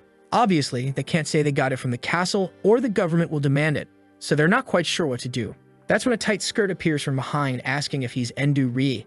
He turns around asking who she is, and she points to her face asking if he doesn't recognize her. They've met on the day he went to take the hunter ranking exam. I barely remember this crazy girl, and he apologizes saying he doesn't remember anything that didn't make him money. Then she says it's fine and introduces herself as Sakuma Miza. Ah, now it makes sense. She's the girl who was behind the counter back then, right? She starts talking to him. But Endu only wants to know if she's there to give him money somehow or not. Man, she says yes, that's exactly why she's there. She was sent by the Japanese government as his assistant. In other words, she's there to work hard for free and you won't even have to spend money. But he just responds that people working hard for free is the one thing he already has plenty of. She, however, man, she says she'll do anything and asks if that's not enough. Everyone's all red in the face asking if anything really means anything. The poor innocent one, right guys? She says she can clean the floor, things like that. She can also handle negotiations for resources that can't be made public. She can even look for explosives, weapons, or cover up illegal activities. What the hell, girl? Are you with the government or the mafia? You menace? Now Endo's thinking differently and already asks if, for example, she could exchange a bunch of gold bars without the government or anyone finding out. She says yes, just leave them somewhere for the government to find, classify as contraband, sell, and deposit the money into his account. If they do it as a special reward commission for the Hunter Association, there's nothing illegal. She's even giving him a cheeky look asking if he wants to test it. He turns around and says he doesn't trust her one bit. But the poor girl is persistent and says she'll offer $5 billion up front if he agrees to do the deal this time. That'll prove to him they're being honest. He asks if she can really do that, and she says yes. It's an amount she can move without even contacting the government man. In 10 minutes, it'll be in the account. As soon as she says 10 minutes in the account, he starts a timer and tells her to do it. 10 minutes pass, and Rumi confirms that yep, minus $5 billion just hit the account straight from the player association. The innocent miniskirt girl asks if he realizes now how powerful she is. She's going to be very useful around here. Next scene, the gold bar deal is already being handled and she hands over a tablet with the info. He compliments her, saying she really is useful. Then welcomes her to the Gold Guild, but says he has one question. He wants to know what the real goal of the government is. She says it'll be obvious, so she'll be honest. All they want is to stop foreign nations from hiring hunters from his country. That's because that's how a player moves up in rank. Offers start coming in from all nations. But Endo, well, he's honest. He says that if he gets an offer from another country, he's flying there that same day. So they'd better make sure he earns plenty. She gives a cute little tap on her head and says okay. She guarantees it. 10 minutes later, Rumi brings her a stack of papers to handle, saying her job now is to process documents and handle the selection of next month's missions. The girl only accepts physical work. Office talk isn't her thing. Sometime later, Misa calls for our boy, saying she checked the missions and apparently none have been registered in the last 4 days. Obviously, Endu immediately finds that very suspicious. He already gives an order for her to confirm that with the government and drop everything else. Man, she goes to the drawer and pulls out a wand. Oh, she's got remote telepathy. There's this thing called a cell phone that works exactly the same. Okay, but it makes sense. Her telepathy kind of spreads everything at once, and I think she just catches the information. I don't know what the limit of that is, but she already says all the authorities responded. And really, in the last 4 days, no mission has been registered anywhere. Even the observation satellites didn't detect anything new. And it looks like this is happening in other countries too. Endu says that this is a sign that a massive mission is coming. He tells her that for now they should focus on grabbing all the missions available, because soon there'll be a long dry period. Then a system window pops up for everyone, saying that a new mission has been launched. This time it's a large-scale mission known as the Waterfall Test. They had 90 days, man, and all they had to do was defeat the boss within that time. The mission area was all of Asia. In other words, it was a continental scale event, and if they failed, the entire region would be destroyed. Rumi wants to know what they're going to do since they got a bunch of smaller missions running right now. The bastard, as always, says to wait. It involves the entire wing. The longer they wait and the closer it gets to the end, the more they'll pay to whoever completes it. The guild members listening realize this bastard only cares about money, and he's willing to risk a whole continent for it. And the bastard even says that depending on the reward, they might abandon Asia and go somewhere else. Rumi, shocked, says that if they abandon Asia, all of Japan will be destroyed. Why would they let something like that happen? He says nothing's been decided. It all depends on the reward. So he tells her to get ready because big contracts are coming. They'd be competing with guilds from all over the world. Also, they need to start finding some partners. Their strength alone wouldn't be enough for this mission. The Wing of Genesis wasn't a bad option, but maybe there were others who'd cooperate for less. A week passes. Misa comes back with some intel, saying the first contracts have appeared. The rewards are 500 million per mission, totaling 70 billion. The missions appeared in 5 regions: America, Africa, Europe, Asia, and Australia. So what Paris didn't throw a little mission to Brazil? What's with that? Prejudice. And it looks like the only regions accepting private contracts are Australia and Asia, who are basically open to help. Obviously, hearing 70 billion already put a big smile on the bastard's face. He says large-scale missions are a whole different level. Looks like in the end, they'll partner with the Wings of Genesis. After all, Tsukino's handling the negotiations, and she always ends up walking away with absolutely nothing. But looks like this time the deal is 70% for them and 30% for Tsukino, who's just smiling at our boy. Oh, poor guy, he's fallen for her, but he's doomed. Nobody's more money-hungry than a woman. Wait, nah, he's got a point, right, man? If the woman leaves, the money stays. But what if the money leaves? Does the woman stay? One to think about. Then our boy asks how the other countries are doing in terms of preparation and strength comparison. Misa explains that it's kind of hard to know, because foreign guilds are doing things differently. They've got guilds full of weaklings constantly farming low-level missions. Guilds like Gold Farm and Genesis, filled with strong people, are rare. Also, the identities and whereabouts of the other Transcendentals are mostly unknown. There's a rumor about some guy in Thailand who already cleared a national-level dungeon. Whoa! Could the Muay Thai beast be arriving? She's all excited, saying that the international gathering will happen in 2 weeks, and until then, they'll prepare with the maximum amount of intel they can gather. And boom, more time passes, 2 weeks go by, and there they are in line. Man, the place is packed. But strangely, it seems like only 4 teams want to participate. Wait, then what's it crowded with? NPCs? They ask about it, like aren't the international guilds interested in 70 billion? Misa explains that apparently 10 guilds showed interest, but they couldn't meet the required number of players. That's because this is a large-scale mission, right, man? Numbers matter a lot. Not to mention that usually people who are really strong already live well enough, so why would they take a risk on this? Tsukino says it makes sense. They also had trouble finding volunteers in their guild. She then asks how many members from Gold Farmers are coming and says it's obvious, right, man?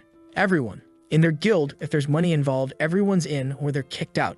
Then he asks Misa if they even have a shot against the other groups that signed up. The so-called Blau Vogle, whatever that's supposed to be, and the other one, Black Dragon. She says that weird named one is a renowned international guild, and it looks like they've shown interest in the Australia mission, and it's pretty much guaranteed for them. And it seems they'll have to compete with Black Dragon in the Asia mission. But that guild has no record of clearing any national level content, so they don't seem like much. Ruby says that since they've got Wings of Genesis, right, who already cleared that one national dungeon, it should be easy. But judging by Misa's expression, maybe it won't be that easy. During that whole meeting, there's this guy with a fan checking out our boy. I can't tell if he's trying to look threatening, or if he's into something a little stranger. Anyway, the Australia mission contract is awarded to the Blau Vogle, who are thanking the organizers all sparkly and proud. Then it's time to discuss the Asia mission. First up are the Japanese representatives. Here comes Tsukino giving a little speech. She talks about the Gold Farmers Guild, about the Genesis Guild, and about how they've already completed a national dungeon before. Everyone starts clapping, super impressed. Wow, the girl is just smiling. Looked like the presentation went well. Only thing left was to see how the other team would present themselves. When Tsukino walks by, the Fan King thanks her for an extremely boring presentation. Then he starts walking, saying he's going to wake everyone in that room up. He tells everyone that the most important and most difficult role in a group will always be the healers. He says research shows that 70% of dungeon deaths are healers. Man, where are the tanks in this world? Can someone protect the boys? That's why this group doesn't rely on healers. They're just unnecessary liabilities that die. His group is made up solely of a sword master, a spear master, and a fist master. All of these classes can wrap their bodies in something called aura, which protects them from all unnecessary damage. Back when the game still existed, they used a similar party to clear a national dungeon called the Storm Trial. With that same strategy, they also cleared the Abyss Trial and the Eastern Lands Trial. Even though they don't have experience with the Waterfall Trial, he's sure it won't be any different if he used the same methods. Yeah, everyone's all smiles. Then Endo says they're doomed. Tsukino responds that a group with no healers won't work for a Continental scale mission. But Endo replies that depending on the mission, it can work. For the Abyss Trial, that was the best strategy. But for the Waterfall Trial, it's a terrible option and they'll definitely all die. And with that, the other team's explanation ends. The meeting was about to begin to decide who would get the chance to enter the dungeon. Our boy apparently is already leaving, while people ask him to wait, saying they have tons of data, and there's no way the judges would select a team that can't even win. He just says it doesn't matter, since in the end, they'll still come out ahead. But right at that moment, the fan guy shows up asking if the losers are already heading out. The protagonist asks what he means by that, and the guy explains that he didn't even think anyone else would dare register besides them. Tsukino keeps insisting, saying he's being too full of himself, since the result hasn't even been announced yet. But then he says he'll reveal it. The result had already been decided before this meeting, long before they even set foot in that place.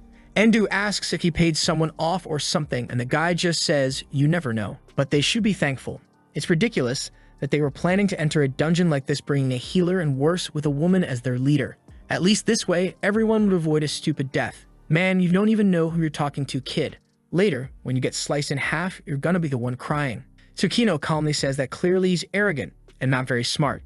It would be best for him to back out of the mission now instead of charging in carelessly and getting himself killed. The guy instantly loses it, yelling at her to stop underestimating the Black Dragon. He starts activating his aura and she's already going for her weapon, man. Good thing our boy shows up and tells him to stay perfectly still. The guy instantly realizes he hadn't even noticed Endo approaching. Yeah, man, he's already in trouble. Our boy apologizes for his team members and says they'll stop it right there. After all, there was no point in arguing if both sides had the same opinion. They just needed to read the recruitment notice. When one team fails, the other automatically takes their spot, inheriting the contract. Not to mention, since there's less time left, they also get a bonus on top. And Endo thanks him, saying there's nothing better than getting paid more to do the same job. The Black Dragon guy laughs, saying it's really a hilarious group. One guild full of women and another literally called money farmers. The whole thing's a joke. But they better understand, they won't fail. His only regret is not letting them go in first and die. It would have been much better watching a pathetic Japanese guild get wiped.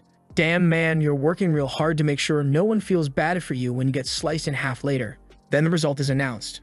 The waterfall test contract goes to Black Dragon. The guy smirks and our boy congratulates him, obviously telling him to stall a lot and fail so they can swoop in at the end and collect a nice fat bonus. The guy turns and says he's seriously ridiculous and walks off. In another room, Tsukino asks what they're going to do. Go back to Japan? Wait around? What? Our boy says for now they're going to China, a place very close to the waterfall test, perfect for when those guys fail. He tells Misa to buy the tickets, cheapest ones possible, of course. She says it'd be better to focus on buying the safest ones, actually. Suddenly, a blonde girl walks into the room and says she has a request for them. Everyone's confused, wondering who this weirdo is. She introduces herself as Marie from Blau Vogle. Yeah, that guild no one knows how to pronounce. Apparently, all players have some kind of shared language ability, so even though she's speaking something like German, she can talk with Japanese players just fine and vice versa. With her nose in the air, Marie says she wants them to take over the mission that Blau Vogle accepted. Misa says that's weird. Last she heard, that guild had 3 of the 10 Transcendentals.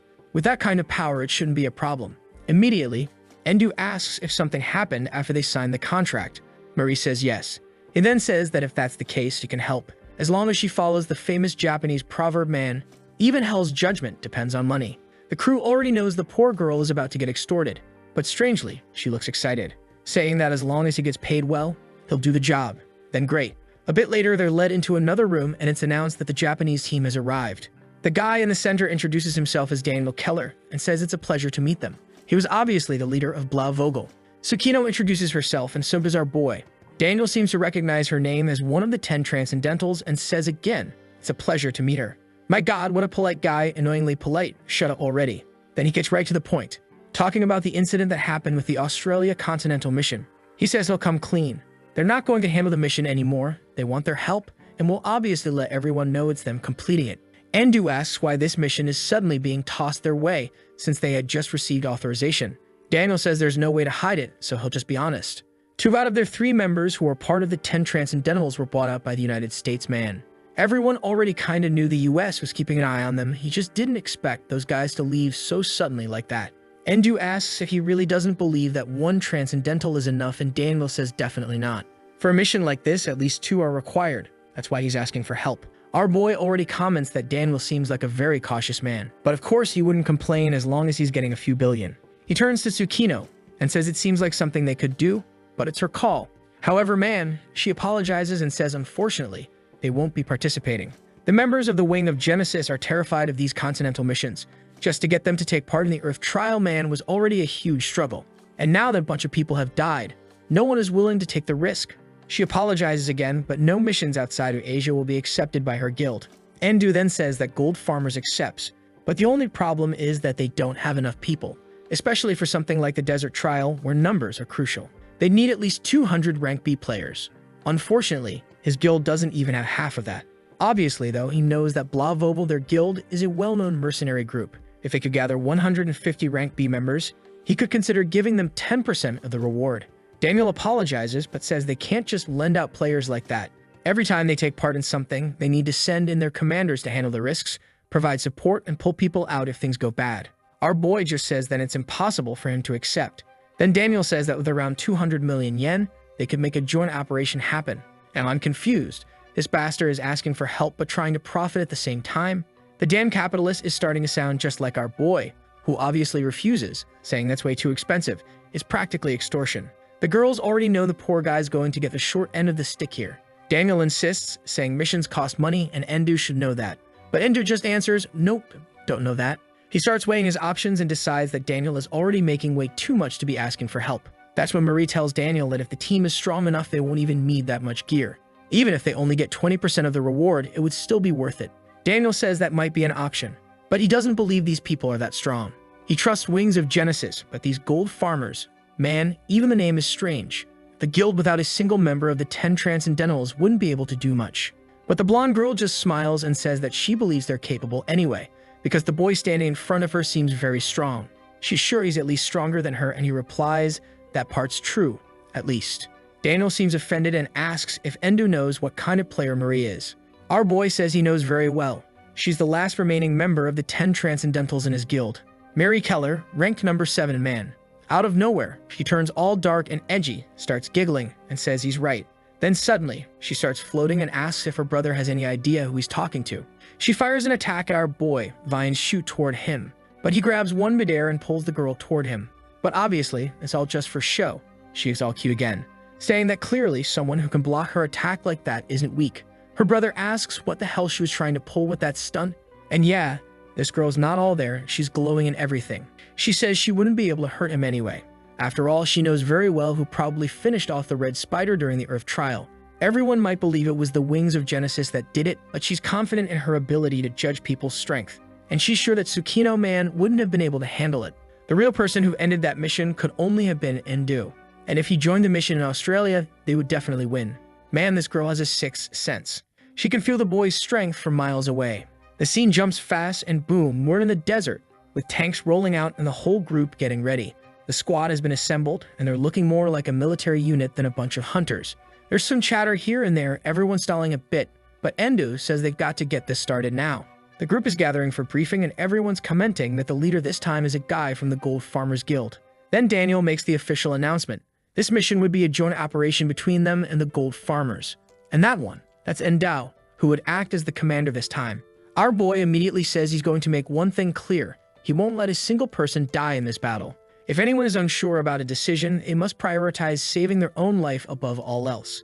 Each unit would receive instructions, and everyone should, of course, follow him. Some soldiers are annoyed, saying you can't win a national-level mission with these kinds of heroic plans. Apparently, the protagonist signed with the guys from that guild to get $5 billion, minus their own expenses. On the other hand, for every person that dies, it's 10 million off the reward. So obviously, he doesn't want anyone dying. No way. He explains that this desert is way bigger than the previous trials. And on top of that, monsters would show up from all directions. With that said, he gives the order. Time to begin. The crew rushes out, tanks blazing, charging forward full speed, But then, the ground starts shaking. When they check, the first monster is approaching from 2 kilometers away. It may be a hunter's world, but the weapons are modern, and they start launching airstrikes, man. And these guys have good aim, direct hit on a moving beast. Look at these maniacs, bro. Everyone has those Walmart Iron Man gauntlets guiding missiles right on target. Endu asks how much each of those explosions is costing. The guy replies he has no idea, but they were told to only use cheap stuff, so in theory, it shouldn't be too expensive. Then Ender connects with Misa, who says satellite communication is working perfectly. Right away, he asks her to check the cost of the ammunition they're using. She starts analyzing the chemical makeup of the outer layer of the metal and says it's at least 1 million yen per explosion. Our boy drops to his knees saying it's ridiculous that they fired that much to kill a single monster. He then tells the crew that from now on, he'll handle the creatures, just give him their location. The army keeps advancing, but suddenly some hyenas are spotted on top of a hill. Immediately, man, Endo's already looking, pulls out his dagger and dashes in. He comes from above and slashes everything before those bastards even get a shot off. Daniel wants to know why they're trying to save money when it's just 1 million per shot. He gets that saving money is good sometimes, but players need to save their cooldowns for tougher fights. Marie says that would make sense if he was actually using any skills. The guy's in disbelief he's doing all that without using anything, and she says he needs to just accept it. That guy is way stronger than any other hunter.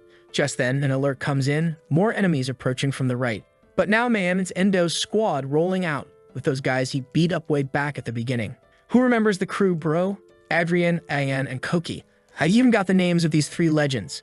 Ayan, always with the vibrating sword in hand, already slashes down the first one. Koki, with those same tired coins, is always, and Adrian throwing punches. Mary compliments them, saying that not only is Endu strong, they actually have several elite players. Another wave of monsters approaches, but Mary tells him to relax. His time to shine will come. After all, the real test hadn't even started yet. Suddenly, a tornado appears in the middle of the desert, and Endu says it's started. But they came prepared with anti-sandstorm equipment, and they start activating it, man. Our boy tells everyone to get ready and for the rest of the team to form up. From now on, visibility would be extremely low, so giving instructions would be very difficult. And the people from Gold Guild were to focus entirely on protecting and making sure no one dies. With orders given, he tells everyone to advance. The hired mercenaries are also nervous, wondering if they're really about to walk into the storm. To which someone replies, if those weaklings are going in without fear, then it can't be that bad. They form a single file line and everyone starts marching forward. But man, you couldn't see anything in there. Strangely, the sand was blocking out all the light. And that's when, right in the middle of the path, 2 huge eyes appear out of nowhere, man. When the guys glance to the side, there's a lion coming in with a swipe. They're freaked out, asking if they got separated from the main group. I thought they were just going to get smashed, but even though they got split up, one of them launched a thorn attack. The lion got hurt, and the other took the chance to slash its neck. But it wasn't going to be that easy. He nearly got clawed. He warns that he barely survived, and now it's his friend about to get bitten. But right that moment, man, the lion got turned into sushi, for real. A piece in each direction, and its head dropped to the ground while the 2 guys are trembling. Endu walks up, saying that was way too close. He orders them to not leave any openings in the defense. Unlike them from the Gold Farmers Guild, man, these guys die real easy. They need to start seeing every head of theirs as $10 million being burned. The guys bow their heads, saying they understood and will protect them better. Daniel then orders that anyone struggling with the sandstorm should move closer. And Murray tells everyone to always keep their eyes ahead and stay near the person in front. Anyone who gets separated in this place is definitely going to die. Suddenly, a huge light appears in front of everyone. The clueless folks are smiling, saying they've reached the end of the storm. Everyone keeps moving toward the light, but they end up at a kind of altar.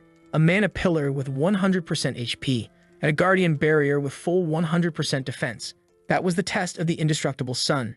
And man, suddenly the sun shows a smiley face like it came straight out of Teletubbies, welcoming the foolish challengers. Murray reads something and says that the sun doesn't attack anyone outside the barrier. And by attacking the 3 pillars surrounding the sun, they can weaken it. Since the pillars are outside the barrier, you can hit them anytime safely. The problem is, they're extremely tough. That's exactly why they needed a lot of people. Our boy says they'll handle the main pillar, while the Blau Vogle team can take care of the side ones. The guys ask if this pillar is basically just a punching bag, and he says, yeah, pretty much. But suddenly, Murray changes her mind, saying she's interested in fighting the main one instead. Their original plan involved a strategy for facing a Continental-level threat. Endu apologizes but says no. His calculations show that the combined strength of everyone here isn't enough to go straight for the boss. Not to mention even hitting the pillars barely does anything. So it's better if they get started right now. She tries to insist, but he already pulls out his knife right in her face and tells her 10 billion. That's what they'd owe him if they started disobeying orders. They already agreed to all this in a contract, so she better just follow orders because he can't guarantee anyone's safety otherwise. She, a bit awkward, replies that that's a little more than she can afford. Endu sighs and says that, unfortunately, she'll have to follow orders then. Now it was time for them to start the attack. And there they go, beating the pillar from all sides. Yudo celebrates, saying the one they're hitting already turned red, and someone else confirms the same. Our girl praises them and tells the gold farmers to proceed to the next phase of the strategy. Meanwhile, the sun is just watching. Suddenly, Marie tells her brother that what she mentioned the other day, he better start reconsidering. He tries to argue, man, what's this? She already put her hand on his neck, asking why he's trying to go against her plan.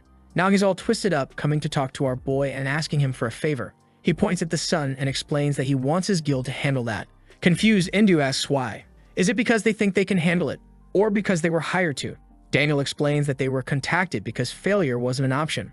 On the other hand, with Endu there, even if they failed, they'd have peace of mind knowing he could finish the job. Endu realizes they're just using him as backup. He asks if Daniel forgot that the penalty per conflict they discussed was 10 billion. Daniel says he knows that very well. Our boy reminds him again that even if they kill the boss, they won't share the reward. He'd be taking all the risk, potentially losing 10 billion, just to walk away with the same payout. Daniel, though, says it's fine. He's not here for financial gain. His sister tells him to keep talking and he's sweating bullets. He says they're there to gain experience fighting a Continental level creature. All the strongest players in their guild were present. They were risking their lives and he wanted that risk to benefit the team. Murray says that players are just like that. When a truly difficult challenge appears, they naturally want to try. Just because the game has become reality now doesn't mean they're going to start acting like cowards. She asks if our boy understands. He replies, nope, I don't get it at all. But to him it doesn't matter. As long as they pay the penalty, he actually prefers it that way. Daniel tells him not to worry and says the funds were already transferred. He could check the account. Our boy thanks him, saying that if the money's in the bank, he really won't interfere. That's when the leader of the idiots says it's perfect.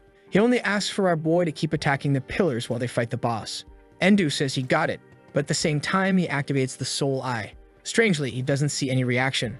And it looks like now he can extract a night soul fragment from this rank C guy, which means the condition to receive the money was actually receiving a full 10 billion out of nowhere. Whoa, this fits too perfectly. Almost like the author wrote the setup just for this moment. Wait a second, I'm all messed up here, guys. Actually, he didn't receive the full payment. He knows he needs the 10 billion, and since he didn't get the night soul from this guy, it means he didn't actually get the full amount. Looks like the dude only sent 5 billion as the initial payment. Our boy makes an offer. He says if they pay extra when things get risky, he'll save everyone. The fool agrees, but Marie says it won't be necessary. They were choosing to fight because they wanted to. Besides, if they got scared mid-battle, all they had to do was cross that line and they'd be safe. Paying 10 billion for something that easy would be ridiculous. Endu's starting to get tired of this girl and says fine, they can do whatever they want. He's just going to keep handling the pillars. Mary thanks him and tells her team to get ready. Daniel explains that they're not supposed to attack the sun, but rather the pillar beneath it. The main unit would be led by Marie, and they'd break the monster's barrier together. Once that main barrier dropped, they use airstrikes to destroy everything for good. No one should lower their guard the moment they cross that line. Then everyone charges forward, saying the battle is about to begin. Daniel activates Knight's intimidation, pulling the monster's aggro toward him. And man, the team went in with pure courage, bro. I'm starting to think everyone's about to get roasted. The sun was already prepping a Kamehameha, saying the idiots would finally receive a peaceful death. The first attack goes straight at Daniel, and to be fair, he actually manages to defend himself. He holds off the pressure from the laser, activates his water enchantment, and suddenly smoke rises. Looks like his defense is enchanted with water, so since the enemy is using fire, he's kinda canceling out with water, and he's still managing to hold up. Marie says that if the taunt worked and the creature is in a weakened state, they're going to win this. The soldiers push forward, get battle buff from the warriors. Marie starts sending out her attacks, and another guy charges in with his axe. The attacks are obviously landing clean because it's a stationary pillar. You can't really miss. Everyone's feeling confident until the sun's expression changes. Some triangles begin appearing around it, and the sun says that now it's really about to begin. Suddenly, lasers everywhere and nobody can dodge in time. Marie realizes even the fastest humans wouldn't be able to escape this. She yells for everyone to fall back, man, grabs a dagger and, everyone's screaming, asking what the hell she's about to do. She gives herself a light cut, blood flies into the air, but instantly transforms into a cloud of petals. And not just petals, man. Spider legs come out of her body. Well, not legs, right? Spiders don't have feet. They have patas. She activates the Blood Rose skill. But now that I think about it, right, it's a plant-based skill, which is one of the weakest against sun or fire, isn't it? The cursed sun's still smiling and fires another barrage of attacks. But now that she's turned into assist speed, which is, if a bike has 2 legs and someone who walks upright with 6 legs must be assist speed. Makes sense or doesn't? Her speed is off the charts, man, and she's dodging effortlessly. Even Yudo, known for his speed, is impressed. Endu comments that it really is an incredible ability completely focused on offensive power. Each thorn she throws deals as much damage as a full attack from a normal player. The boss of Barrier is already down to 62%. Watching her attack, Endu comments that the only issue is that she's using her own blood, which means she's burning through her HP. Daniel praises her. Not even high-level players know that kind of detail. Then Cookie asks if they won't need the machines they prepared to destroy the boss. Endu says this is just the beginning. This boss, like all others, gets stronger as he loses more HP, and the real difficulty starts after the first barrier breaks. Right now, the barrier is at 50% HP. Suddenly, the ground under the trial begins to rise. The sun announces that if they're idiots offering up a sacrifice, he'll accept it. Marie, even so, is still dodging man. She quickly realizes that now that she's closer to the sun, it's a lot harder to react. Still, she's confident in her mobility, until the sun summons another dozen triangles. She's sure that doesn't make sense. She wonders if the pillar is no longer weakened. But when she looks back, it's still red, meaning the boss is still debuffed. With no options left, man, at least she's smart enough to back off immediately. But right at that moment, the sun's barrier expands. It announces that for them to proceed, they must offer a sacrifice. From now on, to attack the sun's barrier, at least one person must stand at the altar. If no player is on the altar, the sun will regenerate up to 50% HP. And Marie, who might just compliment it for being smart, immediately walks back in and says, "All right then, I'm not letting him heal." But the moment she steps into the arena, the first laser catches her legs. But she's not shaken. She says she's getting used to the speed now. She keeps dodging and throws a thorn spear at the pillar. Our boy praises her. Normally, anyone hit by that laser would retreat, but she was pushing forward. Meanwhile, Daniel, panicking, is asking if the difficulty isn't about to spike even more. Endu casually replies, "Unfortunately, yeah, as soon as the barrier breaks." Of course, if he wanted Endu to help Marie, all he had to do was offer 5 billion. Daniel asks why it jumped up so much. It was 1 billion earlier when he offered to help at risk. To which Endu says, "That was the upfront price, man. And obviously, the longer you wait, the more expensive it gets." Daniel's furious, but says he won't accept it. He trusts Marie to win. Endu just shrugs and says, "All right then, let's see." At that point, the barrier was sitting at 49.7%, which meant the girl wasn't even dealing proper damage. And of course, that's exactly what she noticed. Problem is, while dodging, one of the lasers came straight for her. She managed to dodge 3 midair, but there were like 5, 6, 7 more coming her way. And damn, her spider legs and her arm got shredded right there, sent flying and groaning in agony as her team screamed in panic. Daniel asks why no one's rushing in to help, and they all say it's impossible. If even Marie in that form couldn't handle it, they had 0 chance. Poor girl's trying to crawl out, man, but the sun lands another hit behind her thigh. She screams in pain and drops to the floor. Now everyone's watching uneasy. Obviously, that's when Daniel drops to his knees, begging Endu for help. But man, we already know our boy is cruel. He says the new price tag is 100 billion. Even so, Daniel agrees, says he'll pay everything he has just to not lose her. Deal made. Boom, an explosion in the arena, and there's our boy rushing in at full speed. At the same time, there are 8 more lasers coming to finish her off. For a second, it looks like she's done, but the next, he's already there catching her, just as the laser passes. Since she was near the entrance, he pulls her out, lays her down, and the healers rush in to help. And hopefully they can rebuild limbs in this world, because yeah, she's a little Kotoka now. Apparently though, with high-level healers, at least her life wasn't in danger anymore. Daniel thanks him, saying that if not for him, Marie would have died. Endu says there's no need to thank him, just send over 10 billion. Ah, look at that. Humble now, lower the price, huh, you sneaky devil. Daniel thanks him again, and says now he finally understands that Japanese proverb about kneeling to even the devil if money's involved. Daniel sends the payment and boom. Endu receives a Night Soul fragment from a rank C. Suddenly, Marie starts laughing, rising up like a lunatic cackling. Daniel asks what's going on. She just says this is absurd. She, one of the 10 Transcendentals, stood no chance against that thing.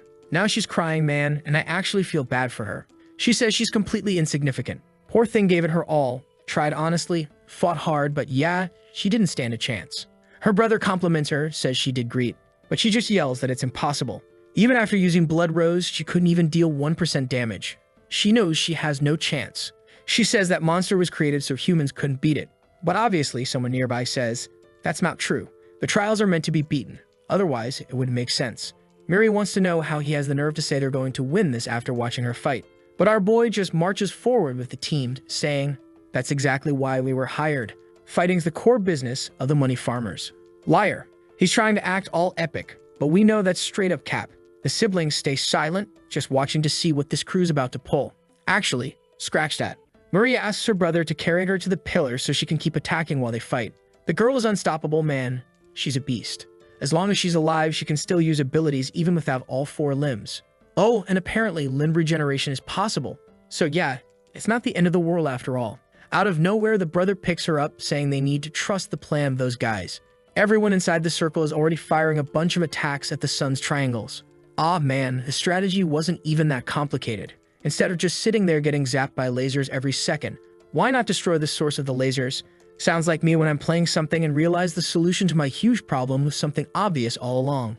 Of course, it's easy to kill the lasers when you've got an Endu up front, dodging everything and pulling aggro. Maria explains that this is the strategy for this mission, man. One person draws aggro and dodges everything, while the rest hit the triangles and the boss. Everyone's yelling the same order that Endu gave. Don't use any major skill until the barrier is broken. The beast is going wild, but the HP is still sitting at 45%. But from a distance, the siblings already noticed. The strategy looked unstable, but workable. Daniel asks if she thinks she would have thought of something like that. She says probably not. This plan only works if you've got someone who can guarantee they won't get hit even once. Because yeah, if the person under the sun gets hit, they lose a limb, then it's game over. Daniel asks if Endu is faster than her. She says not in her blood rose form. But he seems to have way more combat experience and can predict every single attack. That's more than a game mechanic. It's a technique trained over many years. In that moment, Daniel starts wondering.